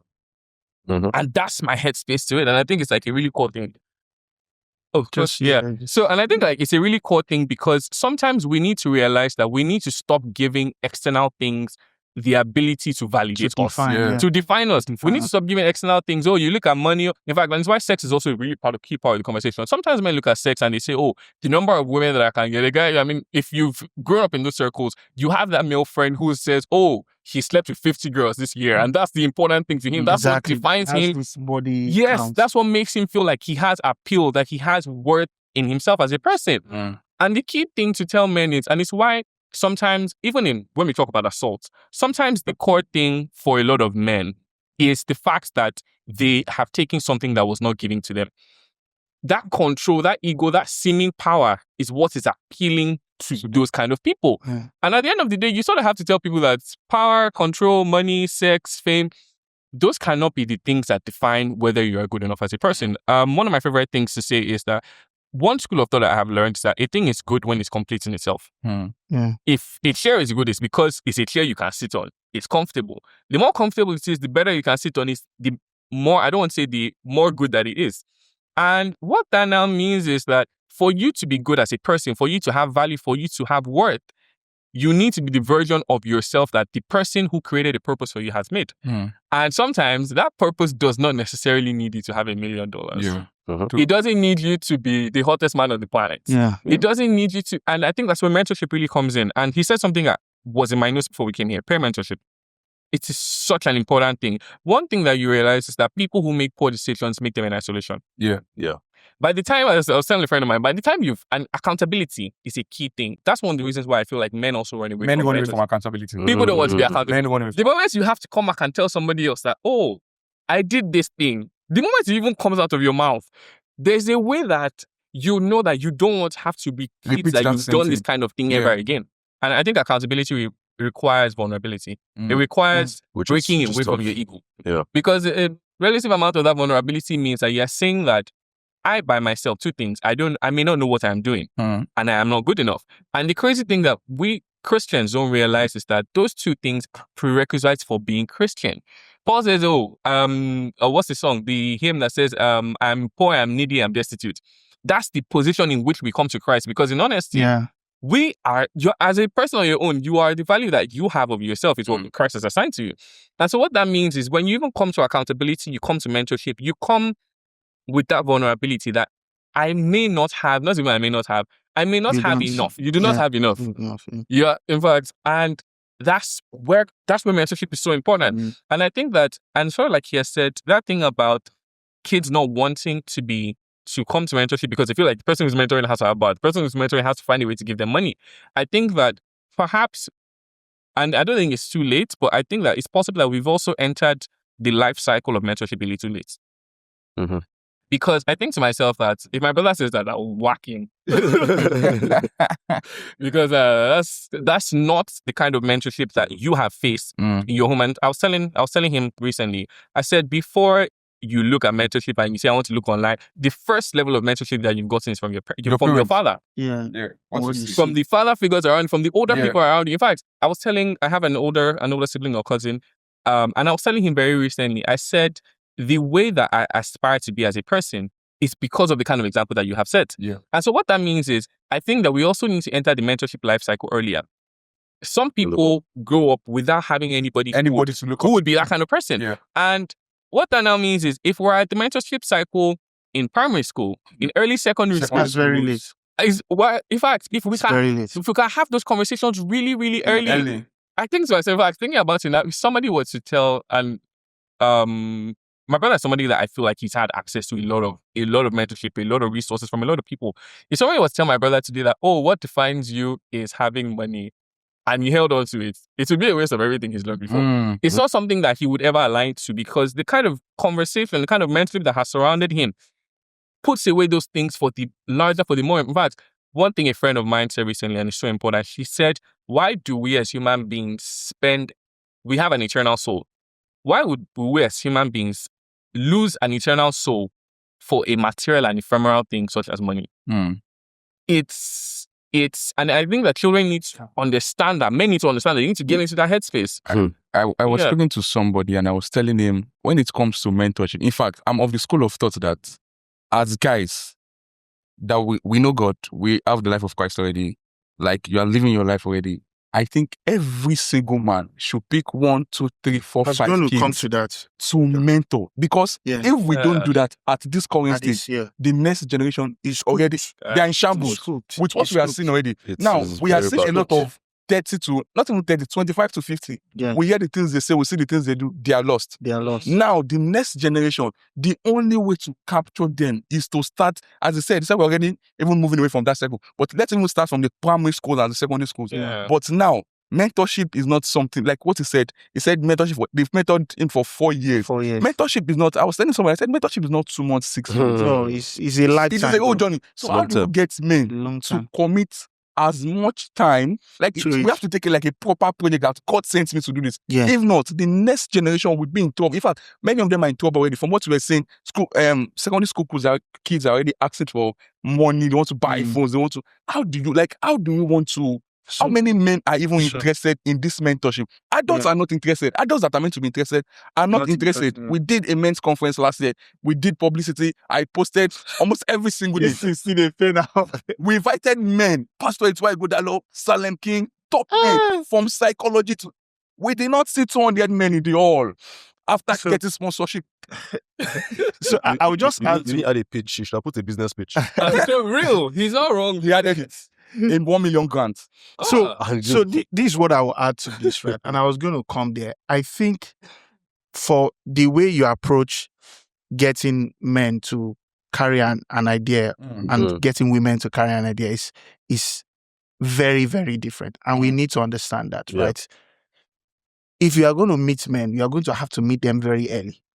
I was going to mention the importance of family here, like the fact that, and that's why the headship of the home is very important, right? You're not going to leave a man to start learning something in primary school. They have to internalize this idea as they grow up. So being a man means at your age now, first, you have to take the responsibility of learning what a man should be through the Christian lens. And I like where that it came from, because, renew your mind and transforming your mind and then starting to look at things the way Christ would, look at it.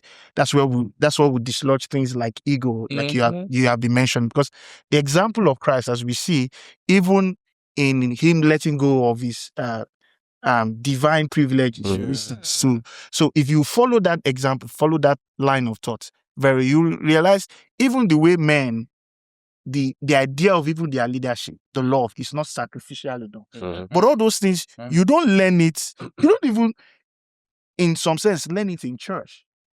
It has to come. It has to come closer to home. And that's why I liked when we're talking about what we saw when growing up, because it starts from family. It starts from what is daddy showing me? Like, what is the example I'm seeing? Now, if you get past that, conferences too cannot still help. That's where peer mentorship comes in. And that's why I wanted to piggyback on what he said about, Christian brothers who have now renewed their mind in Christ, taking the responsibility, not actively, because you can claim, I run a podcast and we've been trying to think of conferences for men and some of these things. But we know, especially as young guys, I personally, for instance, if you cook up a conference, you probably will not see me there, except if they invite. It's not, it's... So, I have guys that I'm accountable to, right? That if they see me do something wrong, I have a pastor that if he sees me do something, he's going to call me out immediately. So Christian men must take responsibility of actually handling this man. So like I said the other day, even though watch what godly space, someone messes up, treat the mess up there. Yeah. Ah. Treat, like, again, you need to realize you are training these people on the go. Like we've emphasized, it's a lifetime thing. Mhm. So they've had so much mistake, seen so much in front of them over the years that they've gotten used to, that you have to treat it on the go. When you see it, you treat it. But you cannot wait. Because I hear a lot of people say things like, oh, men are not handling How many men would you see in conferences? It's not possible. So instead of complaining about, oh, they are not coming, how can we meet them where they are? How can we meet them? Even the peer mentorship group. This is just fun because we're discussing this yesterday. In our friend group, we're having quite a lot of issues. A male friend group, by the way. We're having quite a number of issues. And so somebody heard some things yesterday and was like, we're going to call this person. So what that person has been doing is, he sees these things. He knows if he tells this guy will not listen. Ego. And what the guy did was to disengage. He would say those things and just keep quiet. Now, he said, okay, we are going to call these guys. We are going to have a sit down. We are going to talk to him. If the friendship scatters, it scatters. And I think it still boils down to what he said about peer mentorship. You see, if it scatters, but you already know you pointed out something. Also, another thing people need to learn is like, it's wisdom to know how to approach issues. Right? We've talked about ego a lot here. And it's clear men have ego. Yeah. So you know how you approach a man. One man can be different in how you approach. So how I will tell a Pastor Dele something may be different from how I will tell James something. I may wait for a time where we are joking and then say, you know what, James, what you did this time, it did not make sense. But because in that context, we are laughing and then I'm immediately throwing this issue that I've seen you exhibit multiple times or something that happened that I think you should correct. So again, knowing when, and I know it's a lot of work, but I'm saying it because the other easy things that you think can happen wouldn't happen. Because these men, again, they already have the idea that, see, why should I be sitting down in the conference when I can be using that time to work or make money? We also need to redefine the idea of reward. The idea that money is the pinnacle of success. But then again, you cannot correct it when someone is 25 or 20. That's already late. It's already late. It's like the forge. I wouldn't say you cannot correct it. It might just take more time. True. But what I would even say concerning mentorship is this. I think on both ends, that's for the older people that are to be mentors. The Bible tells us that, older men should teach younger men. Like, that's how it's supposed to be structured in the church. What I find is that the reason why older men are not able to reach younger men is because they don't have context for what that looks like. So if you're going to mentor somebody, you need the wooing stage. You need to, the way you have to persuade someone, the way you have to woo someone to agree with you. That is missing in the mentorship circle. And I think it's so important because I differ slightly that young people want to identify only with you because of money. I think men are more driven by results. If they see your results, and it does not have to be money. Yes, they look at what you have been able to accomplish. They look at that in relation to their journey and the kind of results they are also looking to produce. However, there are things, like I said, I mean, the whole point of everybody at this table is that we express masculinity differently. And so the way that you get to one person is different from the way you get to the other person. That's why the wooing stage is very important because now you have to know who the person is behind the whole talk. Exactly. You have to get to know because vulnerability, as he mentioned, when he was speaking about, his relationship with his brother, that's so wholesome. I don't have context for that. Yeah. Right. The context I have for older to younger relationship was quite oppressive. And so I was in such a hurry that I don't want to be young anymore. I just want to grow so I can be free from being suppressed and oppressed. You get the point. But I think that young people have to learn to seek and be teachable. If you're going to approach someone for mentorship, I want you to mentor me. Be willing to air your laundry. Be willing to be called out. Be willing to accept your faults, your flaws, and be willing to seek ways that you can grow. personality is not something that is set in stone. I'm not the same person I was 2-3 years ago. Yeah. And it was having to learn that you don't have to remain The same. the way you are just because that's how you are. How you are is different from who you are. Right? Who we are, our identity is derived, like as you said, Christ places that value on us. So it's fixed. I feel like the problem is a lot of young people think that identity is evolving. No, it's not evolving. It's fixed. Like Christ wrote out your identity statement, I put a full stop. What changes over time is how you are growing into that identity. And it has a lot to do with you shifting in many different ways. There are parts of your personality you need that you don't have, and parts of your personality you have that you don't need. And so in mentorship, that's where dynamics is addressed. So for the older people, I would say be more intentional and be more present. Let young men be, like sometimes they're just intimidated by you. Sometimes just be more open. Ask them important questions. Try to get to know what are their interests. What are the things that make them tick, right? What are the things they're interested in? When you start to try to get to know someone, it's easy for them to open up to you. And as opposed to when you're trying to show them something, they will resist. I don't even think it's a male thing. I think it's a human thing because of this sense of independence and autonomy. So people gravitate away from having to be shown what to do or told what to do because it's like, you're not the boss of me, that kind of thing. However, if you try to get to know the person instead, they can open up to you and you can see ways in which you can. I think it's healing for both parties because when you engage as an older person with a younger person, you start to learn some of the things that you couldn't when you were their age from a perspective, like you're teaching them now, but you're also healing parts of yourself that you're stuck in and you're broken. So it benefits both parties. And that's why there has to be efforts on both ends. If you are seeking mentorship, be teachable and be ready to be corrected. And if you are mentoring, be intentional, be present. Be present, not just physically, but be present emotionally and all around. Okay. About attaching your identity to your produce and your money, I listen to podcasts and then you'll see that men are sending in questions that since my wife started earning more than me, I don't know my place again. I don't know. Because now she can make decisions without you. She can decide that she wants to change the couch. She has the ability. So in that kind of situation, I want daddy to start. So in that kind of situation, the question is two-faced so that we can answer it at the same time and we can wrap up. So in that kind of situation, what actually defines headship in the home? That's one.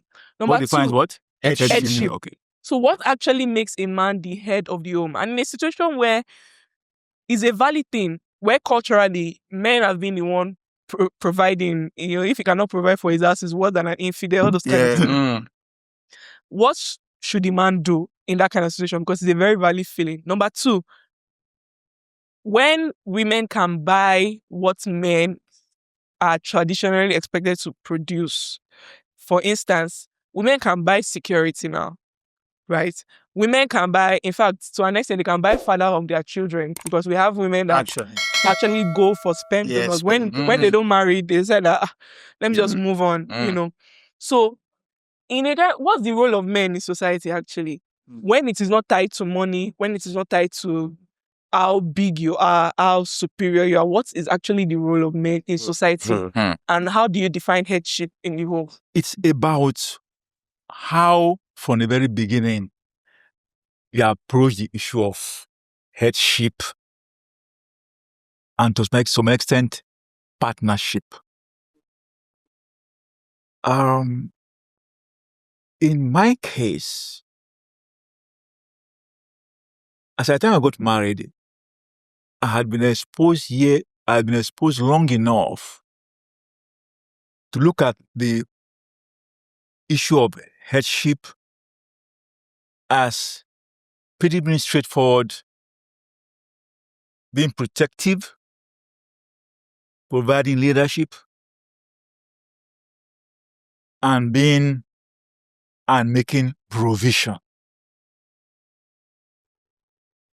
to the best level that you can. Now, for the first couple of years we were married, I think for the first year or so, my wife wasn't working. I was a young doctor. She had applied to Lagos State government for a job. And I think it took about a year or so before she got. Now, if you believe that you are headed toward the same direction in the home, it's a lot easier. If you believe that there's a common purse, that you are comfortable with letting the woman run the home, be the manager of the resources, it's a lot easier. From the very beginning, we had a common budget, something we agreed on. That at the end of the month, this much goes here, this much goes to our parents on other side, and this much goes to a joint saving account. For me, it was a lot easier because what you know is available is what both guys know is available. Is what is available. Oh, that's where I do. You know what I'm saying? So it's a lot easier to manage the available resources when everything is right there on the table. I can tell you it's my lived experience. I was working in a company where I had a salary account. And then it's like, it was a hospital, a private hospital. And it's like they had this new clients. That was a bank. And it's like one of the bigger banks than anyone they had on their clients list. And I think one of the conditions for getting that retainership was that they will move the company account, hospital account to that bank. And so the accountant comes to me and says, we need to change your salary account to this bank. And I'm like, why do I need more than one or two current accounts? It's the savings account. They say, well, that's how it is now. And I think I remember the bank, like, forgotten the name of the bank, no, this whole. And it now occurs to me that my wife had just started work. And that bank they're talking about is where she has a salary account. So I'm looking at the accountant in my own company. I'm saying, okay, can you just pay my salary into my wife's account? And this guy actually takes off his glasses and That's so short. and looks at me and says, can you come again? Come again?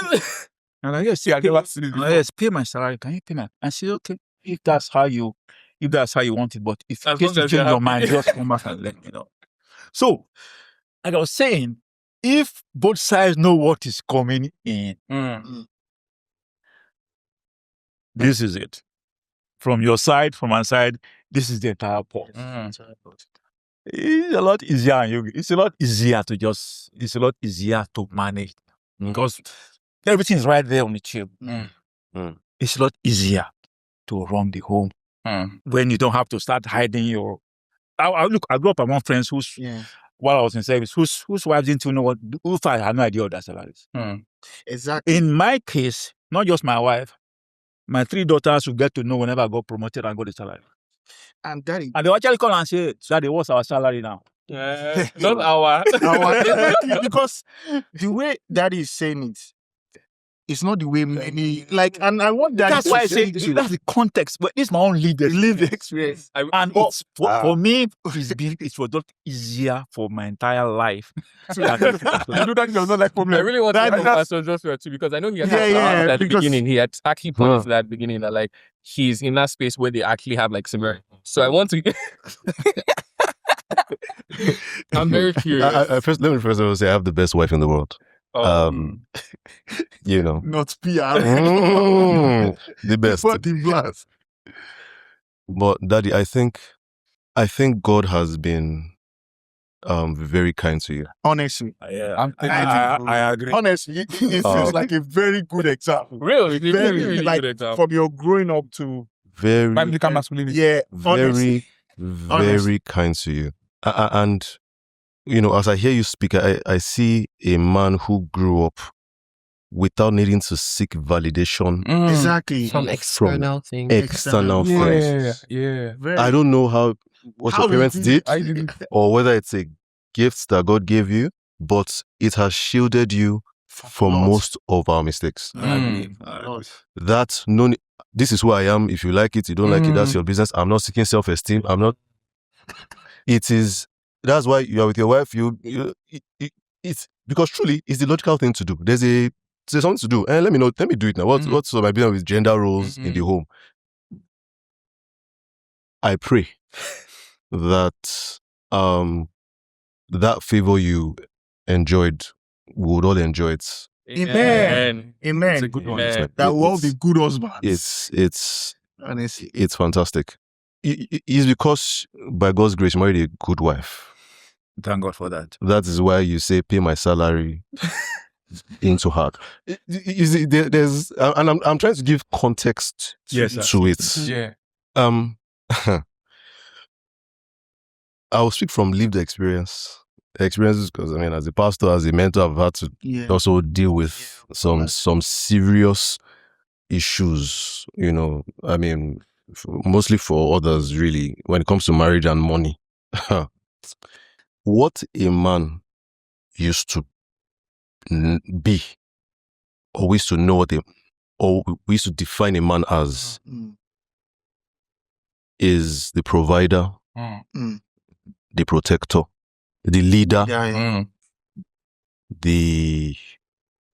if you add the Christian context, the priest. Sir, now, the priest in most homes is the woman. And, you don't see how that starts to affect things. But it does. Because everybody's talking about their praying mother, not their praying father. Yeah, I was going to say that. First hit down. First hit down. The big hits down. Now, because over the years, this isn't statistical. Girls did better than boys at school. And it has come into the job market. Yes. Globally. I saw a stat that since 1892 or something, you've had more women getting BScs than men by quite a distance. Wow. Every year. And it has translated to the job market. So provider now has shifted. They are earning either on power or earning more. Look, you can come and give me statistics that this and this. I'm telling you what I see. I saw something on. Yeah. I'm not social media. What I see as the reality amongst most young men that are married now. I'm married now. She's anymore. Or on par. So your provider matter. It's gone. Protector. Like someone said, she can pay for it.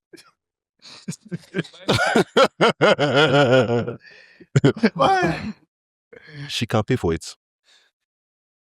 2-3 guys with guns and 2 Rottweilers, you'll be fine. Confident. Many young men would not realize how serious the issue we're discussing now is until they enter a marital relationship and realize that, oh boy, it's crazy. What has helped is that I had to go back to the Bible to seek what is a man. Exactly. Exactly. Biblically. And not what society. Because by societal standards, even if you want to say, okay, laborer. They are laboring. They will labor past you. They are. AI and robotics is taking all your brawn. Exactly. So all the heavy lifting was still okay. But can a woman, lift these heavy things on the oil rig? I give it 10 years. A robot will do it. True. And when I went to the Bible, and thank God for this show, because it's this show that took me to go on this study.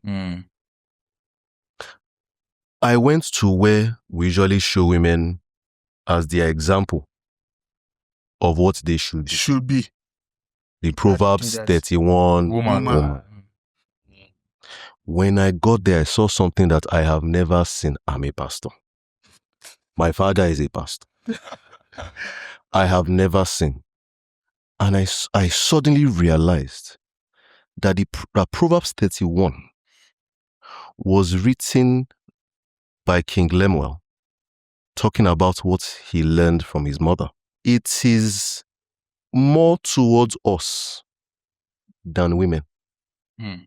The verse starts with, "O king, young man, listen to my words. Don't give your strength to women and things that destroy men. Don't drink alcohol because that is what destroys men. Give it to those who are dying," and basically saying this is what God expects from, let me just call him a royal man. Then this is the kind of woman that fits a royal man. There is the Proverbs 31 man. And what first struck me about Proverbs 31 is that cash-wise, this woman seems to be way ahead. Yeah. So the fear of, the woman is any more, Proverbs 31 was exactly that. She was into agriculture. She was into fashion. She was into like 4 businesses. He says she will see a land and buy it. True. And I'm wondering, wait though. So what was the man's role in this home? If it looks like most of the enterprise was handled by the woman. Is it not the provider? And the Bible says, but her husband sits at the gates with the elders. And it dawned on me where we are to be. He's sitting at the gates. Why? To judge matters of the land with the other elders of the land. That was his job. He may not, you see, is the fallen man that has to be the sole provider. The real provider is God. Adam did not come into a place where he had to provide. He came into he was born into provision. Yeah. So that is not our definition. If God has done it for you that you can do it alone, great. But that is not your definition. Because she can. It is that the direction of the home, and the direction of the community the home is a part of, the man is heavily involved in how things go. Exactly. In leading it. There is a reason why God told Adam the rule of not eating what should not be eaten. Yeah. He didn't have a discussion with Eve. Because money to true. You are the one responsible. She may bring the funds. You may be in the, what if you were born into a royal family? What are you providing? But when God comes in 5 years and says, has this family advanced? Has the society you are in advanced for the better? He's not going to call anyone else. He'll call the men. Yeah, he would. We are the ones that will be held responsible. So your role is to ensure that those in your care are better off and are continuously better off than they were when they met you. And the society you are in is better off because you exist than when you met it. That was the Proverbs 31 man. He looked like someone that she was getting more business deals because of the nobility of her husband's, reputation. And his enablement also. And his enablement. He didn't suppress her and say, why are you doing so much? Can't you just sit in the home and all that? No. She didn't neglect the home. But she pushed out all her gifts and he praised her for it. And he made sure she was, praised her in the home and publicly about it. And he showed me something that I saw in a message by Robbie Leakoni. He said, the Bible says the woman is the glory of man. What that means is her shining is to your glory. Yeah, of course. And my Igbo brothers understood this. True. You are preaching, sir. The guy is wearing rubber slippers. The babes all dripped And up. that woman is dripped up. Dripping. I feel that if you look at that man, the state of his wife and his children is more important to him. And where he finds his own support is at the table of men at the gates. Exactly. Men talking to men and men handling matters of the society and the home to ensure that justice is served in that society. The reason why women are shouting is because they feel you are the one to ensure justice is served. True. Not the ones to be, you are not. And it is innate. It's an innate thing. So, provider, look, great. And this is just what I'm going to carry forward. Yes, you may earn more, I earn, we bring it together and we discuss the direction. And I'm going to give the direction of how the finance should be deployed, not because I'm even better than you, but because I am the responsible one. Anything that happens in this house, the person that is to be held responsible is you. The person her parents should hold responsible is you. The person your parents will hold responsible is you. The person society should hold responsible. Even if you are not the one that did it, you are responsible. Yeah. And that is why our priesthood is very important. So important. Because once you can no longer get divine direction, you are lost. Then how can you direct? That's where it all ends. And that's just what I'm going on with, even my. So let's have 1 minute parting words. So basically, your conclusion from all we have discussed about masculinity and biblical masculinity in general. So you can start from James. My take home is, and my conclusion is, in fact, what Pastor Joshua said, I think he even describes what the entirety of a biblical man. Honestly. He talked about servant leader, he talked about sacrifice, where the man puts everyone in front before he spoke about courage, he spoke about direction. So I think he spoke about everything a biblical man should be. And I believe that is what a biblical man is. That is what biblical masculinity is.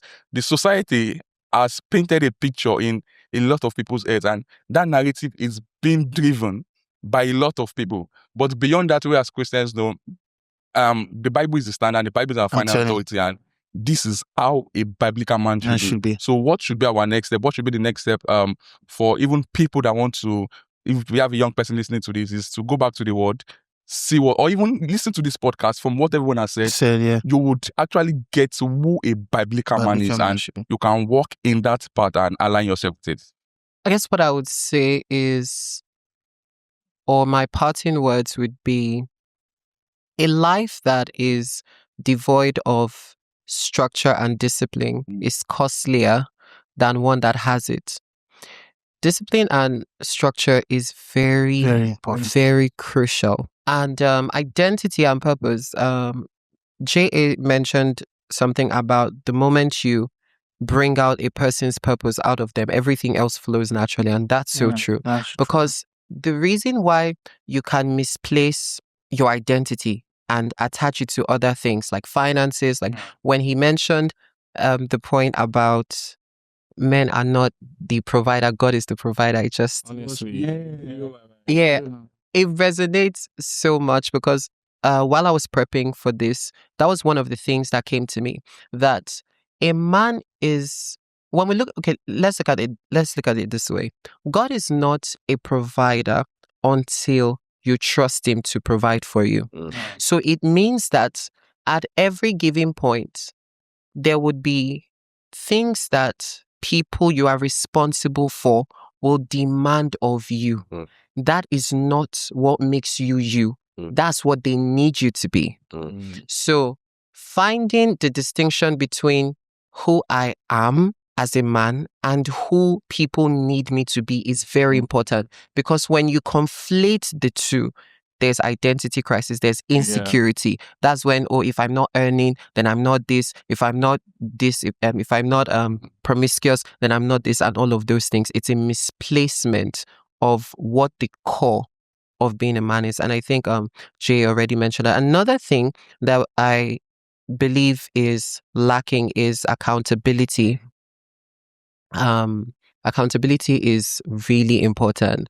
Having people that can hold your hand through the difficult phases, having people that you can open up to. James 5 verse 16 says, confess your sins one to another. There's a reason for that. And when Jay mentioned a table of men, that makes so much sense. It gives so much context to that, because on that table, now you can be vulnerable with one another. Now you can, come out and say, you know what, I'm having these struggles. I'm having that struggle. I'm finding it difficult to navigate this, and having people that can help you through it, that can lift you and raise your hands. And there's no better space for you as a man to be in than in the space of men.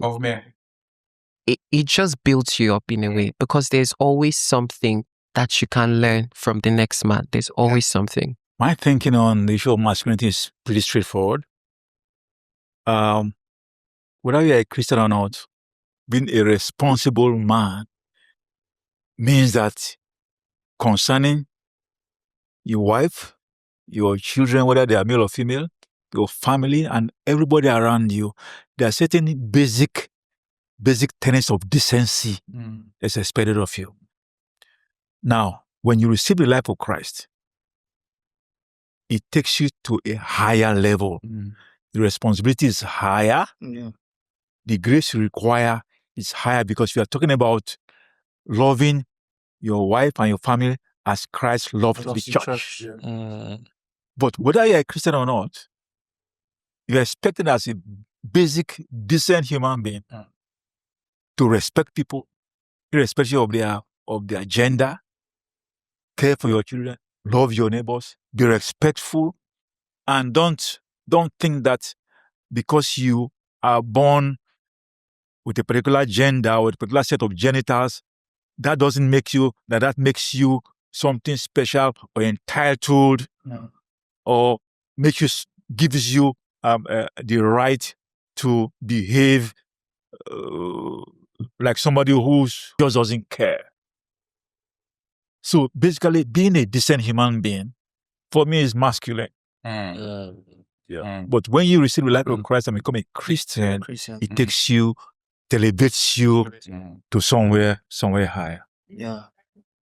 Right. I'll just follow up that by saying that I think for me, when I was coming here, like I'd emphasized, I wanted to learn from everyone. And I think everyone here has been very, very, very brilliant. Like, you can just listen to this episode and you can pick a lot of things. I've had these conversations a number of times, on podcasts that I run. And one thing we will continue to say is, especially because we are Christians, you cannot live out this godly masculinity without reliance on God.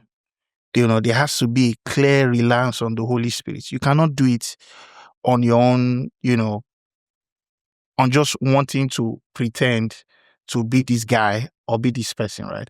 It has to take heavy reliance on a relationship with God, building it, and then from that relationship, it produces what a godly man should be. Because again, at the base of these things are the fruit of the Spirit, or what is called the fruit of the Spirit.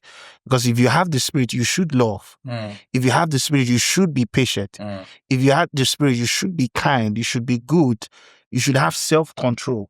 So some of these things that we have with, men having, big ego and all those things and not being what they are supposed to be, at a certain point in time, is because there's not so much heavy reliance on the Holy Spirit. And that's why Paul will say, if you walk in the Spirit, you will not fulfill the lust of the flesh, right?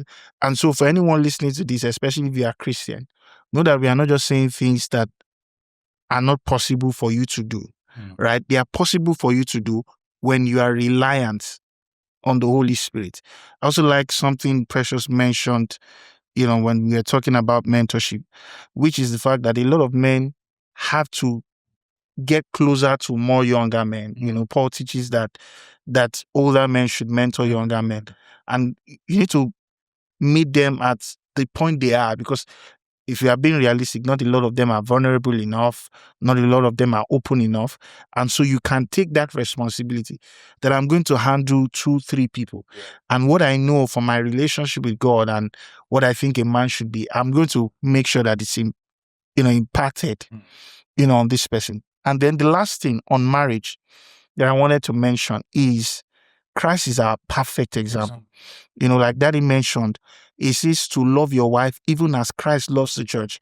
And the perfect example of Christ loving the church is that he gave his life. That's why I thought what Pastor Jay was saying was very brilliant, because if we follow that example, you are not looking to dominate over your wife or to subjugate this woman. Instead, you are looking to create a space that enables our full potential. Because if you read Ephesians 5, for instance, you go over, Paul is literally saying that you are going to offer this, as Christ will offer the church as whole to God, you're also going to offer this woman as whole. And what whole means there is some of the things you were talking about, the fact that she's reaching her full potential, she's exhibiting the gifts that God has placed in her. And you're not trying to dominate. Instead, you are providing that servant leadership that will make this woman become the best version of herself. So, yeah. So like Michael has said, I think I have done a lot of learning today. I think even if you are not Christian, Jesus Christ presents a very solid example of how a man should be. One thing that someone said a couple of months ago that really stood out for me was, he said that at the time when Jesus lived, the way that Jesus lived was revolutionary. At the time when Jesus lived, countries would go to war and pillage and carry women. The testimony of women wasn't important. Women, in fact, there were civilizations that existed during that time where women were like objects. Yeah. So for Jesus or the actions that Jesus now took, they did more than, they were far ahead of their time. And I think that in following Jesus, that's an essential part of what's expected of us. We need to be far ahead of ourselves in terms of how to take care of the vulnerable, how to be responsible, how to be accountable. But I think even more than that, sort of like we talk about for mentorship as well, I think we constantly need to open ourselves up to more knowledge. I think that's like the biggest thing for me, like to continuously learn. If you ever feel like you've learned enough, is sort of always proof that you're not learning. It's always proof that you've not gotten to any point. And I think that's like a really core thing. And once again, a lot of learning, especially from the married people. Like I said, I think before we started this, I remember saying that it's easy to say things. The application. Honestly, the application. The lived experience is a completely different thing. Yeah. I'll just speak to 3 parties. To the young men, find purpose in God. Okay. You would keep chasing the bag, you keep chasing fame, you keep chasing women until you realize what God created you to be in this world. It will change your life. So wherever platforms you can go, I have one, different people have one. Go on a search for your purpose, in God. It would center your identity. It will center you in so many ways. It will put you in your garden where everything else will come to meet you in there. 2, get accountability. We've heard it time and time again. You cannot do life alone as a young man. The world is not that kind to isolated men. It's not. You have to open up, accept it. It's for your own good. Learn what you need to learn, grow the way you need to grow, and also ensure you keep accountability, Close. on both sides. To the fathers, the spirit of Elijah came, and one of the things why it comes, it came, the Old Testament, but also, into the New Testament. But it's also coming back again. And one of the things the Bible says is to restore the heart of the fathers to the children. Fatherhood is too critical for the future of our species. Very. Very. And anything that has separated the fathers from the children and the fathers from even the younger men to help them up, they don't have to be your stooges for you to work on them. Yes. Let them be what God created them to be. Fathers, get back to the children. Get back to the younger men. Your daughters will need good husbands. A woman at best will raise a good boy. A man will have to work with her to raise a father and a husband. The cry from all around is because you have neglected this responsibility. And we need you to come back. I beg you. And may God continue to help you all. Amen. In Jesus' name. Amen.